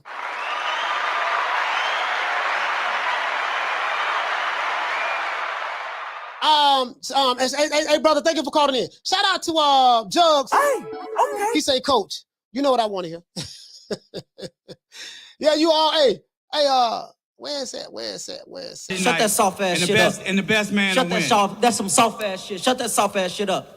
All that soft talking. I know you can do it, man. You got to, man, shut that soft ass shit up. Shout out to Ellie Maddox. Hey, okay. Dropping that half for bam, dub on your boy. Hey, Leroy. Super chat received. Playtime's over, boy. What to say, Alan? Alan say I like Boots and still say he's for real. Okay, and he just looked overly anxious versus Karen, but that version of Boots can't show up against ESJ or Bud, or he gets schooled. He need to just settle down and let the fight play out. Yeah, I mean, he just got to get some, fight some better competition, get some more experience and stuff like that, But he'll be good. Boots is a very athletic and very talented fighter. You get what I'm saying? But I'm just not believing the hype. I'm not believing the hype on Spence and Crawford scared of him and they leaving the country because this new phenom named Boots and he had 30 fights and ain't fought nobody. I just ain't believing that hype. Because I have an old school criteria. You get what I'm saying, fam? Caller, what's your name? Where you calling from? Going on, Major Key Boxing, brother. Major Key, talk to me, fam. Oh, chilling, man. So I was listening to the last caller, right? I know he was, he was coming from a good place. You know what I'm saying? I heard his tone and energy. You know what I'm saying? But so I'm not even going to get into the walk of you handle the Wakanda thing. I'm not going to debate a fictitious, land in a comic book. But what I will talk about is, this whole situation when he was mistook, for PBC being broke. The thing is not about it being broke. Is like how much are they going to invest? You know what I'm saying? Because their stable is not sustainable. They have too many fighters. They don't have enough space for them. Enough money to constantly put them to fight like they're supposed to. You know what I'm saying? And so I think that people, you know what I'm saying? Like, and I'm not saying that he does he's a casual because he seems like he's passionate about the sport. But maybe he didn't know that, these guys have 250 people in their stable, and they're most likely going to be losing Showtime, and so they're going to have to renegotiate with Paramount Plus and show their value to them, right? And so these little nuances, these little details, a lot of people don't pay attention to. But that's where you say, hey, is Floyd going to invest all of his money into the shit? Is he going to spend all his money? Is Al Heyman going to ask them to reinvest this company that already got bought out by someone in Asia? Like, what are they going to do? Like, you know what I'm saying? Like, you need to have a more solid business plan if it's going to last. And right now it looks like basically they're just, trying to keep their head above water in that sense, as far as the business is concerned. Not saying that they broke, but as far as their investment is not showing a lot of upside in the future. Spot on, and that's what it is. Major Key, I couldn't explain it better myself, and I think that's what they a lot of people they overlook. And I want to explain something to you guys. Rich people broke and poor people broke are two different brokes. What Major Key just broke down is you have a budget, right? And let's say your budget is $10 million for the year, but you have $30 million worth of fights for the year. Well, you ain't got but $10 million to work with. So if you ain't got but $10 million to work with, then there's a whole bunch of fights that can't be made, that may cost $30 million because you ain't got but $10 million. And then too, so this is why you have fights that's only happen once a year. And fighters are sitting on the shelf for anywhere from a year to 18 months because the money is not there. The budget is not there in order to keep all of those fighters active. So, and when you're depending on someone else to butter your bread, you're at the mercy of that company or individual. And this is what Major Key Boxing is saying. So, PBC depends on Showtime to put the money up for their fights. And if Showtime don't put the money up, then you're going to see Jamal Charlo not fighting until a year and a half later. Jamel Charlo going on the shelf after winning Undisputed. Spence fighting one time last year, and now he's going to fight again allegedly in April this year. So this is why you're seeing that, because the budget is not there. So that's what Major Key is explaining. Exactly. Hit the nail on the head, brother. Yeah. So that's all I had to say, you know what I'm saying? And it would have made it a little easier had PBC been working with other people to take a little bit of that weight off of their shoulders in the past. But now they have a bad track record, and so now you've already cornered yourself, right? And so it's not as easy to get out of that corner. You know what I'm saying? And so, I mean, with that, I'm going to leave it at that, brother. You're doing a great show. And I'm gonna fall back. Hey man, shout out to my dog, Major Key Boxing, man. That's my brother there, man. Salute, fam. Hey, we need 46 more likes. We need 46 more likes. Against the ropes, what you say, fam? You said you're confused about the 154. Yeah, I don't know. That's a good question. I don't have an answer for that. I don't know why Keith Thurman and Errol Spence are fighting at 154. I don't have an answer for that, fam. I don't have an answer for that. You know what I mean? So I really don't know. You know what I mean? So I don't have an answer for that, my brother. Hold on. Caller, what's your name? Where you calling from? I'm Bias Fan, Brim Reaper. Good evening, Coach. I'm Bias Fan. Talk to me, fam. Man, isn't today January the 10th? Yeah, January the 7th. What you mean today? January the 10th? Yeah. Yeah, today's January the 10th. So how we already got the Employee of the Year on January the 10th, man? What you mean? Errol Smith is the Employee of the Year right now, man. He's the Employee of the Year. He works for PBC. I didn't know that's how boxing went, but this is phenomenal, man. Like, Yeah, that's how boxing works. January 10th, we already got the employee of the year. This is amazing. Wow. Yeah, man. I mean, that's 152. I mean, that is what it is. I mean, that's how boxing works. You know what I mean? That's how boxing works, man. Yeah, man. Hey, man. The thing that gets me is that I spent a good part of the year at one point, I defended Errol Spencer Trump.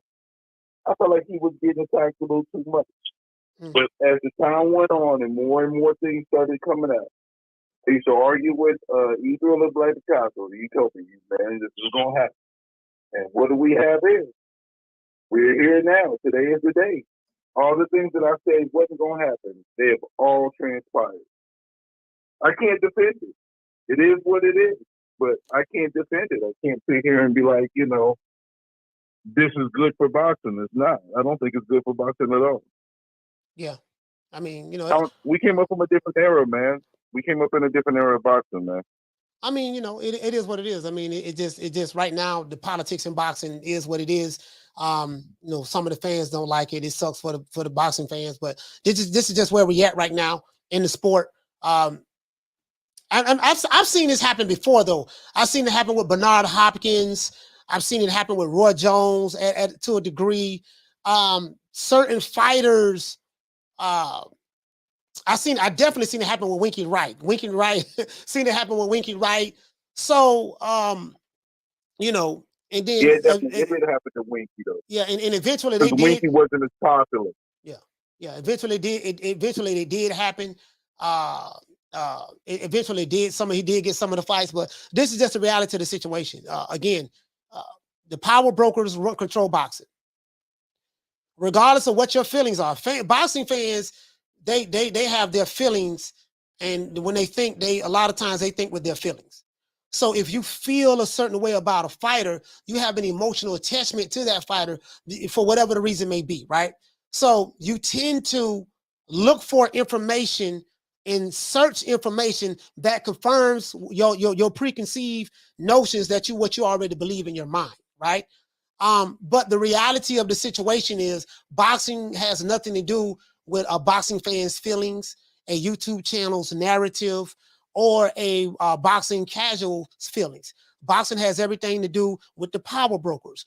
The power brokers control boxing. The fighters do not. The promoters and managers and the promoters and financial advisors, they don't work for the fighter. The fighter works for them. I know that sounds crazy. I know you like, Coach, you know what you're talking about. These fighters are independent contractors. No, that ain't how it's supposed to be, but that's just what it is. Yeah, that's what it is. That's what it is. So this is why when you ask a fighter a certain question, they'll say, oh, I got the call such and such. They'll say, call Al. When Crawford was with Top Rank, and they asked him about certain fight Spence and stuff like that, he say, man, Al, man. I mean, he say, Bob, you got to make that fight happen. So these are these fighters' masters. You know what I mean? Fighters have masters in boxing. And whatever, whether it's a black master, whether it's a white master, Hispanic master, it doesn't matter. These power brokers are the masters. The fighters are the pieces on the chessboard. And whatever the master says do, which piece you want to push, that's how that works. So, and I know that to be a fact, regardless of what. So then this ain't no feelings involved, no size of the street. It is what it is. What makes it so clear, though, is that, Errol Spence clearly said, I'm not fighting for him. He's corny. And what do we have here? Mm-hmm. Because they said, this is who you going to fight. Yeah. So now this is who we going to fight. So that lets you know what it is right there, Coach. Mm-hmm. Man, I hope it does change at some point, but, I mean, I'm not counting on it, but it'd be nice to see, fighters have a little more control over their careers. It would be nice. Yeah. All right, man. It'd be nice that the Tooth Fairy come through and leave some money under your pillow. Hey, but salute, man. Hey, salute. Hey, unbiased fan. Salute you, fam. Yeah, man. That's just about the situation, man. That's just about the situation. Hey, shout out to my brother. Shout out to my brother Marquis, man. Hey, Marquis, that's just a reality of the situation, fam. I mean, and I mean, Marquis, you know a lot about boxing, so I mean, that's just a reality of the situation, bro. That's just right into the situation, fam. So it is what it is. It is what it is. You know what I mean? It is what it is. Shout out to Jamario. What did you say? You say the last thing? Hey, shout out to Jamario. Shout out to Pugilism. What did you say? You say boxing is a colonial system. It's a wicked game, but boxing is needed in the community to support the sport. Yeah. I mean, it is what it is. It is what it is. You know what I mean? Caller, what's your name? Where you calling from? Will, this Rick King. What's in Houston? What's up, man? Hey, shout out to Will from Houston. Talk to me. Nah, this Rick Tim. Oh, Rick in Tim. Houston. All right, shout out to Rick Tim from Houston. Talk to me. Will, man, I'm really getting fed up with the moist ass dudes in your chat that continuously type my name about this Fanon shit, dude. Are we grown men or are we little boys, dude? Check it out, Will. Who keep typing your name? This Jamario Dixon bitch ass calling me a snake because I won't kiss his bitch ass and some Lil Lorenzo Will. The other day I asked you in your chat when you said fag none, I laughed and I said, Will, I said, I never heard Fanon mention you in his chat. I said, what did he do to you? And you like, man, shit, fuck Fanon. He don't like me. I don't like him. Yeah. And you left it at that. Yeah. So let's walk through this so I can explain to these big girly ass men you have in your chat. So when I got to Fanon page a day or two later, I say, hey, Fanon, I'm not gonna mention I didn't want to mention your name because I knew it's a bunch of girly ass men that want to touch it. So I say, Fanon, I don't even want to mention the other page name. I say somebody else that says your name in a disparaging way. What's going on? Fanon said, I don't know who it is. Put their initials in the chat. I'm like, oh shit. Here we go. So I put your initials in the chat. So when he finally figured out who you was, I say, look, man, I'm not trying to start no mess. I want to know what happened because I was unaware y'all had beef. So other punk ass dudes in the chat start going back and forth with Blessed 365. Back and forth. They spending money. Woody woo. Just a bunch of gossipy ass mess, dog. So I had nothing to do with the shit going back and forth. And now you got these punk ass dudes in your chat steady bringing this shit up now, dog. It's silly. Rick, I want to say something to Rick while he's on the phone. I want to say something to everybody in the chat. Whatever issues that I may have with other YouTube channels has nothing to do with you guys, right? On my channel, I have people who rock with the Alphabet Boys and Fanons and I call him Fag Non. I don't like him. He don't like me.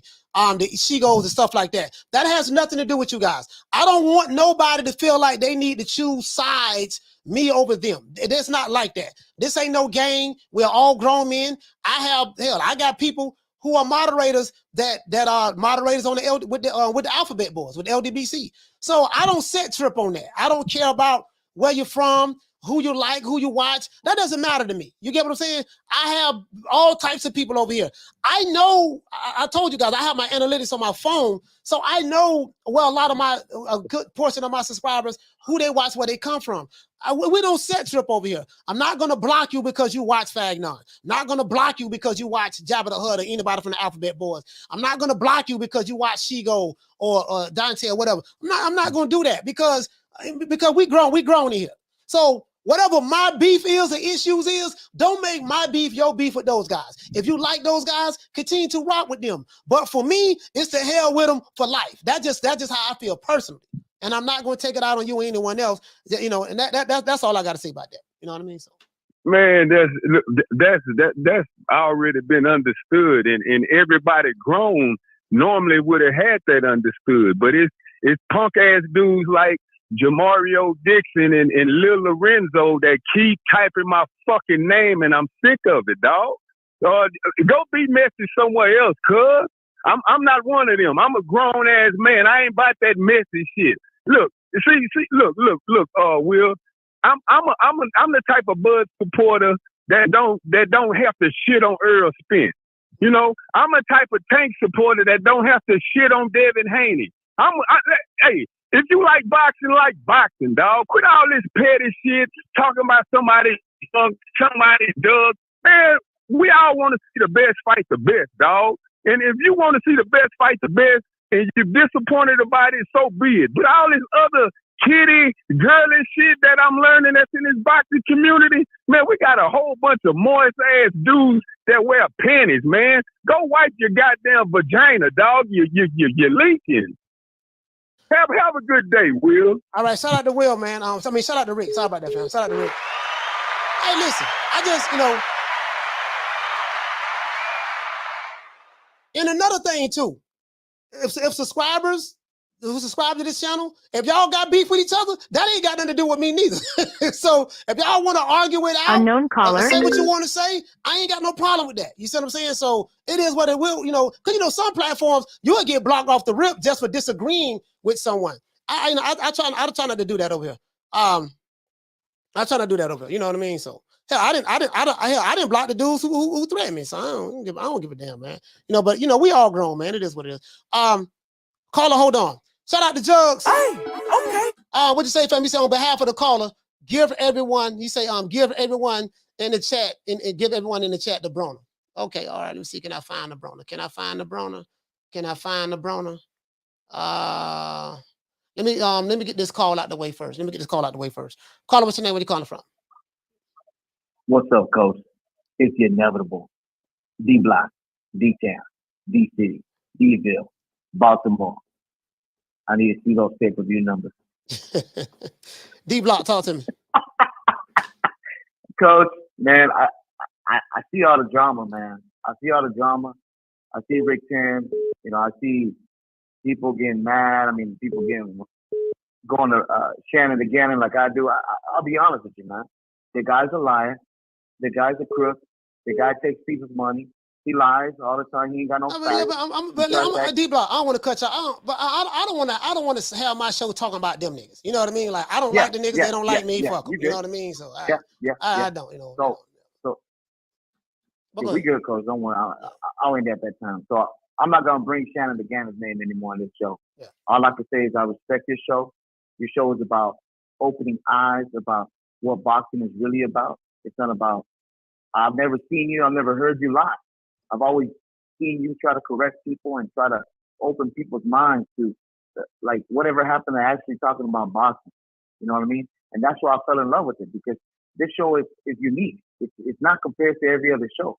You know what I mean? We could talk about our disagreements and the way we might not like that boxer, or we might not like that boxer. But at the end of the day, we all come together. We are a boxing community. You know what I mean? And I think, like you say, Coach, we all grown as men. We work every day to support our family and be there for each other, and all we can do is, disagree to disagree. It's okay. Everybody has an opinion. Yeah. I want to give everybody a shout out in the community. It's all about boxing, guys. We got to love and respect each other. 2023.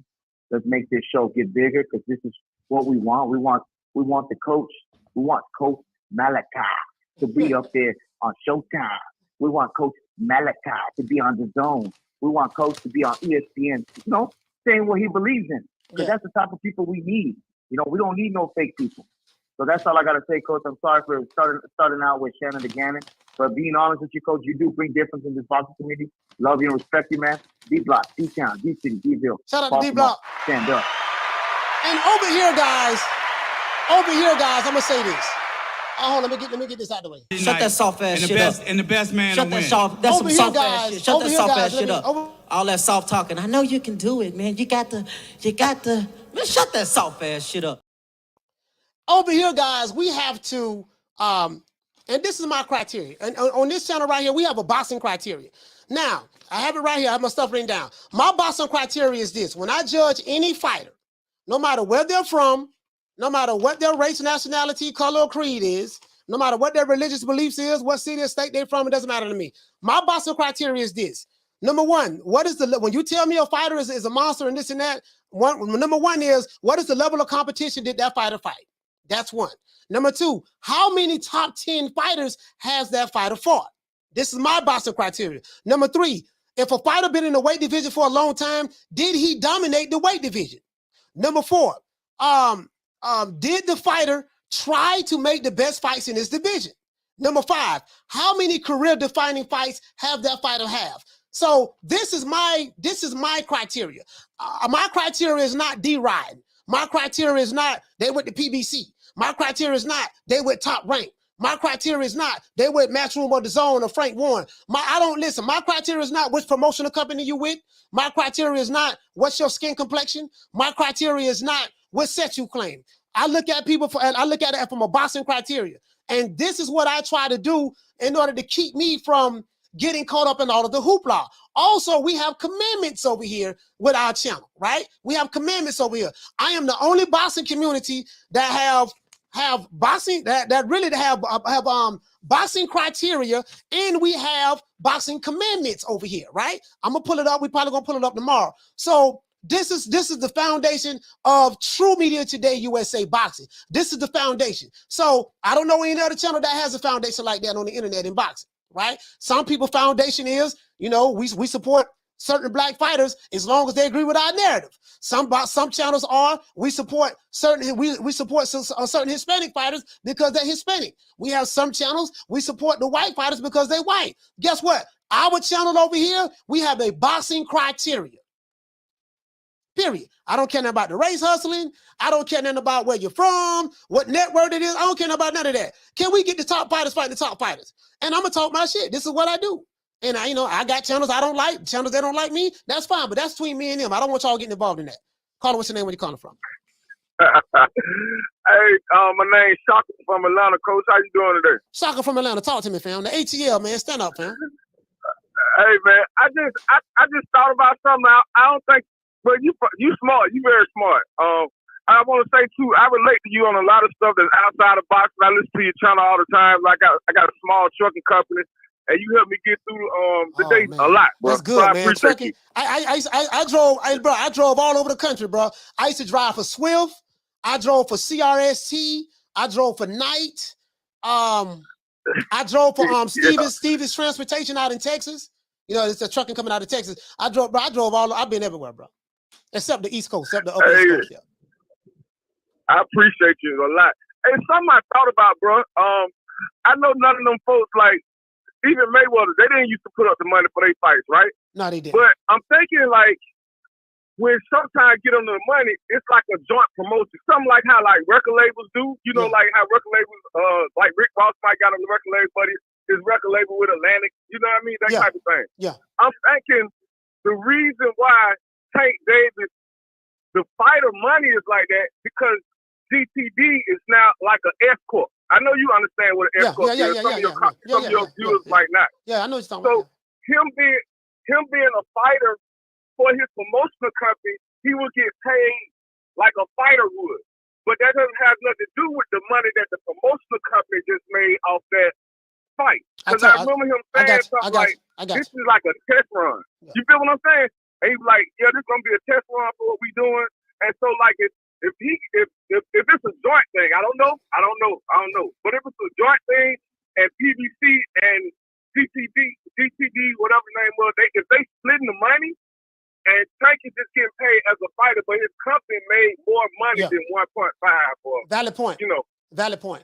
Yeah. Yeah. So I don't know. I know you know a lot about business because I hear you talk about business. And like I said, I admire you. I appreciate you, bro, because we got a lot. When I listen to you, it's a lot of things that we have in common. It seems like we've been through a lot of similar things, and I just want to give you a shout out, bro. Thank you so much. Hey, man, shout out to Shaka, man, from the ATL, man. I respect truck drivers, bro.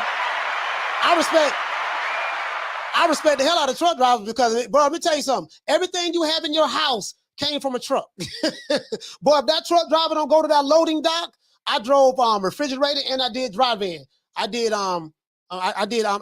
dropping hooks and all that stuff, right? So yeah, man, if that truck don't bring it, you don't get it. And that's true. Shout out to Jugs.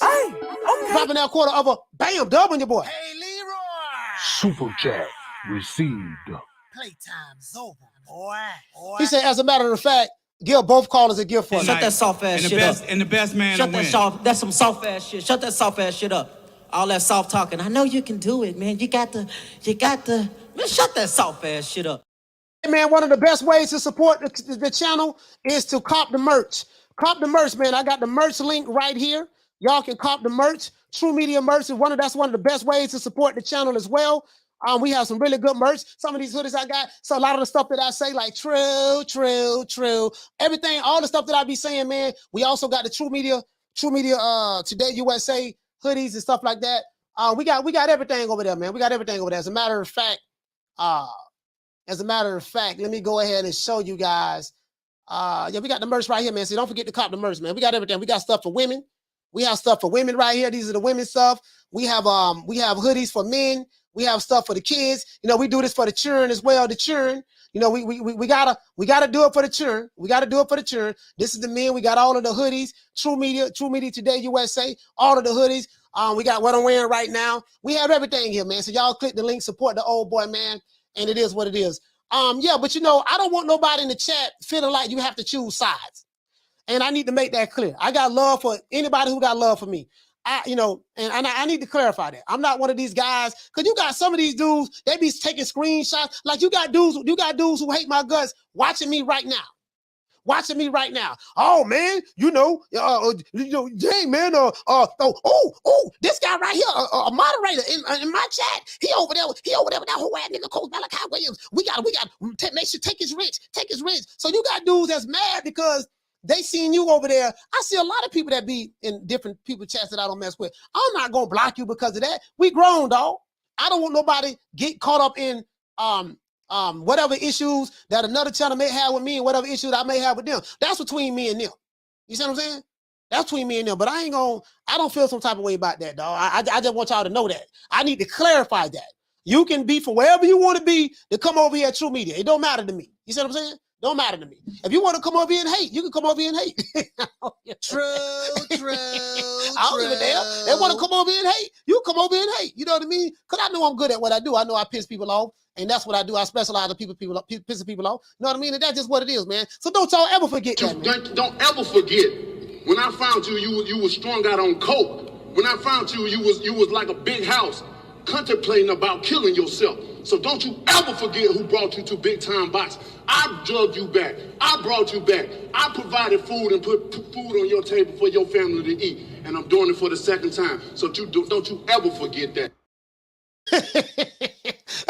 I'm just letting you know, dog. I'm just letting you know. Don't you ever forget that. You know what I mean? Because when it comes to this boxing stuff, man, you got to have vision. You know what I mean? You got to have vision. Well, I respect your ambition, Willie, but you got to have vision. You gotta have vision, man. I don't do no set tripping over here. I'm gonna talk my shit though. I'm gonna do that now. You guys know I am a world-class shit talker. This is what I do, right? Like I'm pound for pound one of the best. When it comes to shit talking, boy, I'm one of the best. I'm one of the best ever did to get away with it. I'm in the top 10 at least in the top 10. I know I'm gonna get this money.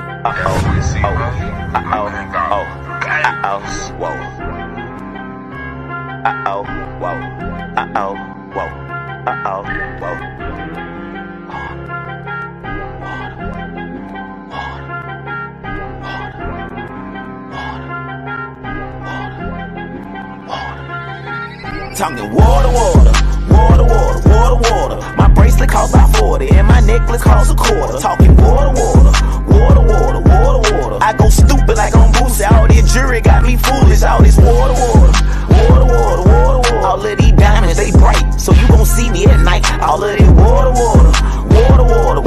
Now I be triple. Water. When your daughter see this water, she gon' let Boosie record. Them little niggas in the A, they making deals off the wall. Yeah, man, it is what it is, man. We ain't tripping over here, man. Y'all just let me talk my trash. I'm gonna talk my trash, piss them off. You know, there's a method to my madness. I piss them off, and then we come over and get 500-600 in the chat. Do you notice we got a small channel? We got 18,000. We will be at 19,000 subscribers within probably the next month or so. Probably within the month, maybe by the end of the month, we'll be at 19,000. But do you notice that you got other channels? They got 180, 150, 60,000 subscribers. But when we go live, we like neck and neck with them. Like, how you got 180,000 subscribers, but you ain't got but 600-700 people in your chat? You get what I'm saying? I'm gonna show y'all when we get up to that point. I'm gonna show y'all when we get to that point, we gonna have over 1,000 in the chat consistently. You get what I'm saying? But I come from a marketing background, so I know how to make it do what it do. You know, when you make them hate you, boy, they support you even more when they hate you. I can't stand that old bitch ass nigga Coach Malachi. I swear to God, Lord, I hate that nigga, man. That old cunt coochie ass nigga Coach Malachi. I swear to God, dog, if I see that whole nigga at the fight, I'm gonna pull up on that nigga. And I swear to God, I'm finna drop the addy. Tell that nigga to drop the addy, dog. I'm sending shooters, boy. I got shooters on me. Tell I got goons. I hate that nigga. I hate him. What you gonna be doing tomorrow? At 3 o'clock, I gotta watch this whole ass nigga Coach Malachi. Baby, are you gonna come to bed? No, baby. I told you. Listen. I'm so good, right? I got dudes. You can hey, shout out to Major Key. He said I peeped that earlier today, Coach. Yes, sir. Hey, shout out to Jugs. Hey, okay. For dropping that quarter of a bam dub on your boy. Hey, Leroy. Super chat received. Playtime's over, boy. Hey, shout out to Against the Ropes. He said you'll be at 20K if you commentate every fight like Ellis. Yeah, Speedy Rashidi, man. Speedy Rashidi, man. They put them paws on my dog, man. We gonna bounce back, though. Speedy Rashidi gonna bounce back. I want to say, he say, shout out to Jugs. He said, let the hate come. Jugs will Broner each and every. Shut that soft ass shit up. And the best man to win. That's some soft ass shit. Shut that soft ass shit up. All that soft talking. I know you can do it, man. You got to. Man, shut that soft ass shit up. I got dudes at that baby mama house. You know what I mean? This how you piss them off. When I say Wakanda, they hate that new word Wakanda. The only reason I keep calling it Wakanda because they hate it so much. I said, God damn, what did this word Wakanda bothering them? So I say it to piss them off. So once I piss them off, then what they do, they go back to the other channels. They'll go back to the Fag Nines. They'll go to the Alphabet Boy community, the She Goes, and then they'll mention my name in the chat. When they mention my name in the chat, you know what I mean? That's helping promote me. That's helping promote True Media Today USA Boxing. So when they mention my name in the chat, then the Fag Nons, they acknowledge my name. Oh, don't be breaking that bitch ass nigga Coach name over here. I don't like them. You'll get the Jabba the Hutt mention my name. You'll get all of the Wakanda channels and their affiliates to mention my name, and that's how it works. You see what I'm saying? Because they hate me so much, and me, I enjoy it. You know what I mean? That's how I do it. It's reverse psychology. It's reverse. You throw it out there, and it come back tenfold. And then when they mention my name, then those guys who hate me, they gonna turn around and start watching me. And everything I say, they gonna hate and do this and do that. I get threatening phone calls. I get threatening emails. I've been threatened with death on multiple occasions from different YouTube channel subscribers. I've been threatened to be shot. I've been threatened to be beat up. Dudes say they're going to jump me. Dudes say they're going to put my body in the dirt. All that there. But guess what they're going to do? Every day they're going to be up here watching. True. You feel me? And this how it works. Shout out to D-Web. Hey, okay. He said you came to the YTB community like 50 came into rap. Yeah, absolutely. I gave him a hint. I told him I come from a marketing background. And I have the gift of gab. I could talk a fit off I could talk a cat off a fish truck. I could talk a cat off a fish truck. A cat can be on the fish truck. I can talk him off of it. You know what I mean? I could take the salt. I could take salt. I could talk salt out of the ocean. Literally. Listen to me long enough. I can do that. Piss him off, man. Dude talking about something, he going to jail. Boy, hush. You sound like a bitch. Man, I ain't worried about jail. Shit, man, I don't give a damn about going to jail. Nigga, take me to jail. Take me to jail. Shit, lock me up. Lock me up. Throw away the key. They ain't gotta like me, but guess what? They gonna respect it. Nigga, when my name come up, respect it. Let's go. Stop playing with my fucking name. All three of y'all, stop playing with my name. I ain't gonna say it no more. Put some respect on my name. When I start, and I'm very petty. I have a master's degree in being petty. I remember one day when I met Bless, right? Bless came into the chat one day, and Bless, she's moderated to some of those other channels and stuff like that, right? And I was going out snapping, and then Bless put me in chat one day. She said, you so petty, because we were going back and forth, right? She petty, I'm petty. And then I thought about it. I said, man, she right, I am petty. And me and Bless been down ever since. She let me know how petty I was, and I didn't realize how petty I was until She brought that to my attention. I have dudes, they be at their baby mama house at the Section 8 apartment, chewing on a pork chop bone at their baby mama house with two phones and a keyboard, threatening me on 3 different devices. That old whole ass nigga, coach, I can't stand him, babe. I can't stand him. Baby, is you coming to bed? He got big booty Judy. In there. She trying to get him to come to bed. He don't want to come to bed. Carla, hold on for a minute. He don't want to come to bed. He got big booty Judy. She just won first place at the one leg up contest. He got the sidekick. Oh, ass nigga, you better not pull up. He arguing with me with 3 different devices. Oh, no, bitch, that nigga, I'm sending gun emojis with this one with the sidekick. Okay, we got the iPhone 12 Plus right here. We got the iPhone 12 Plus. Let's send some more gun emojis. Tell our whole ass nigga he better come to the fight. And then hold on, baby. And he on the keyboard typing. Like listen, bro, I get threats 3 different ways from the same dude. Like literally, you can't make this up. True. Guess where they're gonna be at 3 o'clock? Right here. Caller, what's your name? Where you calling from? Troy Graham. Troy, Baltimore, Maryland. What's going on? Troy, what the late read, fam? I heard you talking about them brothers who the threats and the this and that. Let me make it clear to you, because we all grown men here, right? Anybody that calls in on here to threaten anybody, you will end up in the P now. And all day, you're going to be around penises. Now, you know, I don't know if you like penis, but that's what you're going to be around all damn day. If you come out, shoot someone or hurt someone for talking on YouTube, which makes you not the brightest bulb in the socket. So shut up, grow up, and have a good time, man. This ain't serious. This is not serious. This is just social media talk. All right? This is where suckers come to be Superman. That's all it is. Y'all have a good day. Shout out to Troy Graham. Salute, fam. Be more in the house. Niggas be gangsta-licious. They be gangsta-licious on the internet. Boy, on the internet, let me tell you something. Boy, on the internet, I have met more. Listen, on the internet, I met John Gotti, Sammy the Bull, Pablo Escobar. I done met all the killers, the gangsters. Like, I done met so many killers. Remember this whole ass nigga that called from money, say he was Money B from Brooklyn. Remember he called, he gonna put my body in the dirt. He gonna do this and do that. Then the nigga called back crying, apologizing, talking about you put the feds on me. You put the feds on me, this and that. I'm like, well, nigga, hold on. For one, you know, you called a public platform and I did drop your phone number in the chat. Remember that nigga there? A nigga called crying, you know. I'm like, no, nigga, you were talking all that gangster shit. What happened? You know, our money long, this and that. I met all the gangsters on YouTube in the YTBC. All the gangsters and the killers in the YTBC. Nigga, you got 25 bodies. You don't shot this dude up, shot that dude up. Drop the Addy. I'ma pull up. Come to Memphis. Nigga, you better not come to New York. That's what I'm gonna do to you. Guess what, sir? You at home in your mama basement. You ain't shot nobody. You ain't beat nobody up. You ain't did none of that. In the history of niggerdom, you niggas ain't did a goddamn thing on YouTube. Yes, I'm gonna be at more fights this year. Guess what's gonna happen to me? Nothing. You damn sure ain't coming to Tampa to do nothing. We know that. So, again, just pump your brakes. Hold up, swole up. Y'all been listening to too many rappers.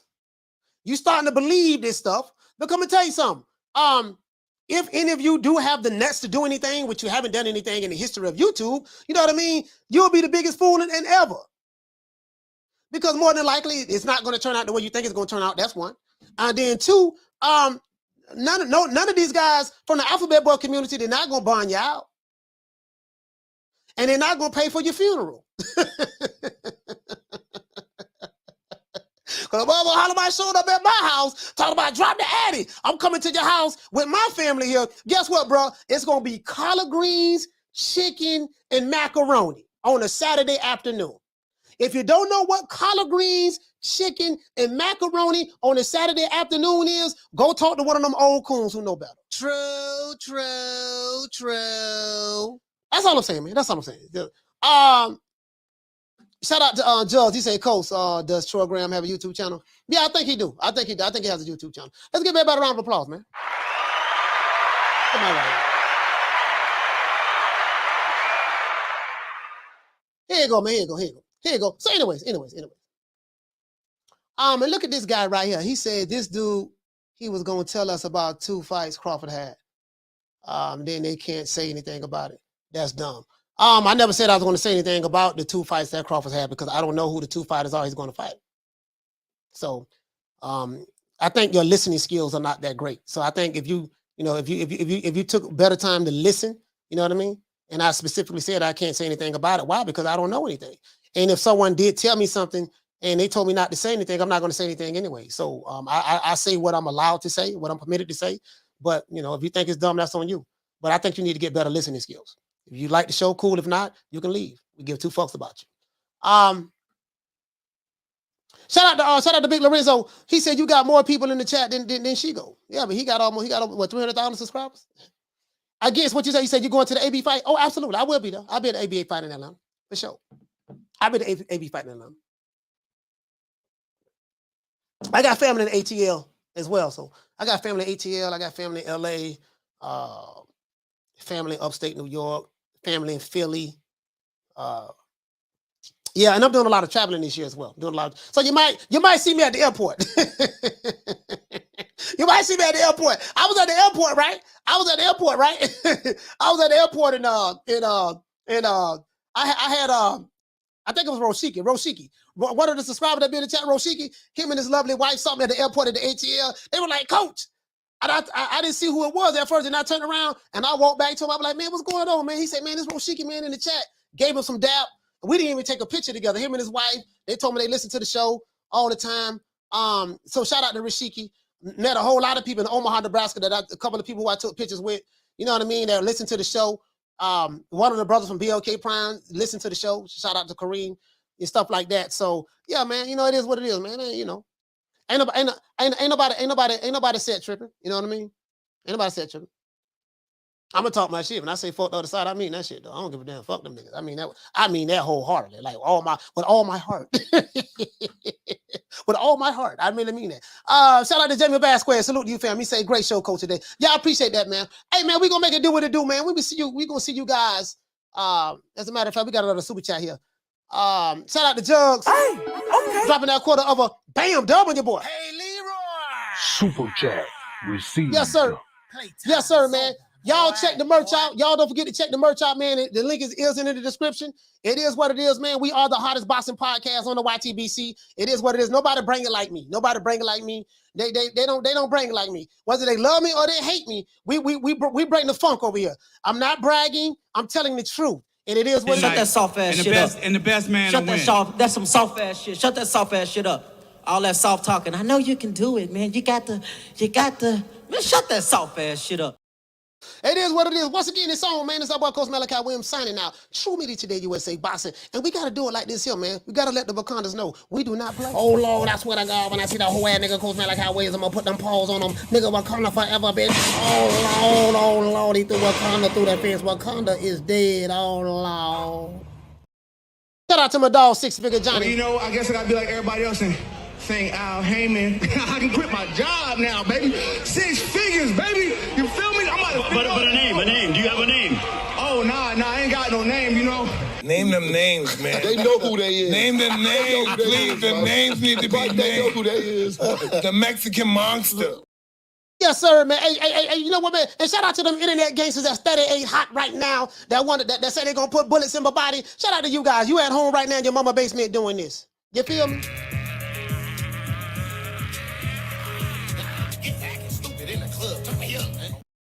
Shout out to the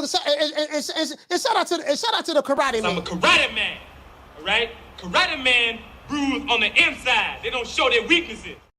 Yes, sir. Shout out to them dudes who say they gonna pull I up. will break my leg off, up in your ass so far that you be shitting sneaker for a month. Shout out to the dude that say they gonna pull up, but when they see you, they don't do nothing. I smell something, man. You smell something? I definitely smell something out here. I smell pussy. Shout out to Ruben Guerrero. Beat up that woman beater. The one that beat up his wife, man. His wife in front of his kids. You guys like that? Like this guy, woman beater? He must have learned that from his dad. Woman beater, baby. We're going to beat that woman beater.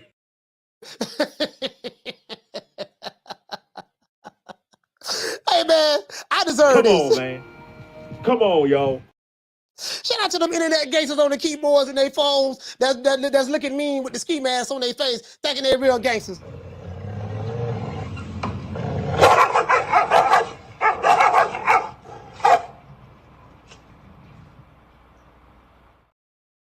Shout out to Hippity. We gonna put them paws on them. Old pussy ass nigga, what's going on, boy? I'm telling you, boy, I'm knock your fuck ass out, boy. Blow for blow, pound for pound, nigga. I got the title, nigga. I'm telling you, boy, I'm finna knock one of you what kind of niggas out. Nigga, I got these hands, nigga. I'm throwing them paws at that nigga, finna knock your ass down again, nigga. Get your ass back up, nigga. Don't run, nigga. I'm telling you, boy, I want all the smoke, nigga. I'm throwing them paws, nigga. I'm putting them hands on you, nigga. I told you what I'm gonna do to you, nigga. Catch you with the check left hook, nigga. Check left hook, nigga. I told you, boy, pound for pound, nigga. I'm the best. This more action than any Devin Haney fight.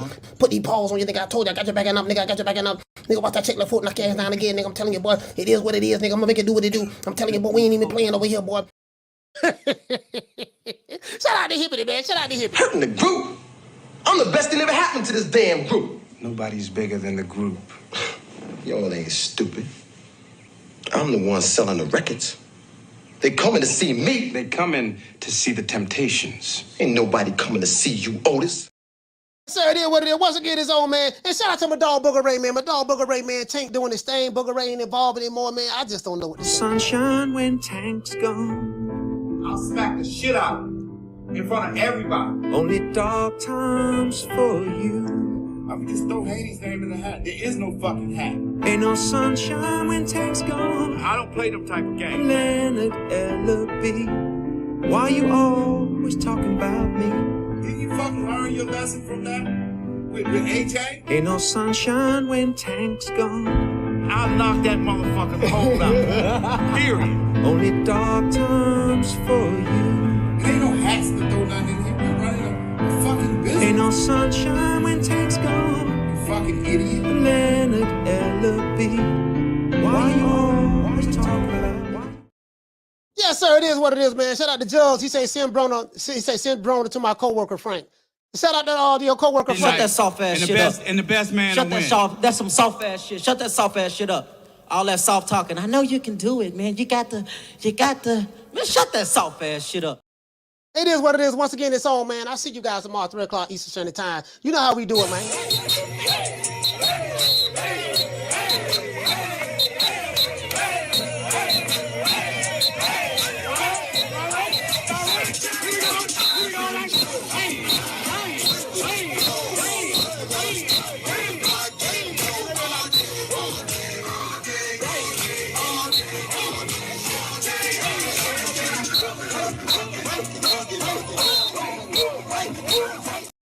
Once again, it's on. We're going to keep it cracking like, and we're going to have another good show tomorrow, man. I can promise you that. Tell a friend to tell a friend to tell another friend, man, that True Media Today USA Boxing, we are the hottest boxing podcast in the YTBC daytime slot, hands down. Much love to all the channels that I rock with. You guys know who you are, and F the other side. I mean that. We was beefing in 2021 and beefing in 2022. Guess what? 2022, 2023, we still beefing. For sure. You feel me? I'll see you guys tomorrow, 3 o'clock Eastern Standard Time. You know my motto. Don't meet me there, beat me there. Peace. Man, I'm out of here, bro. Let's go.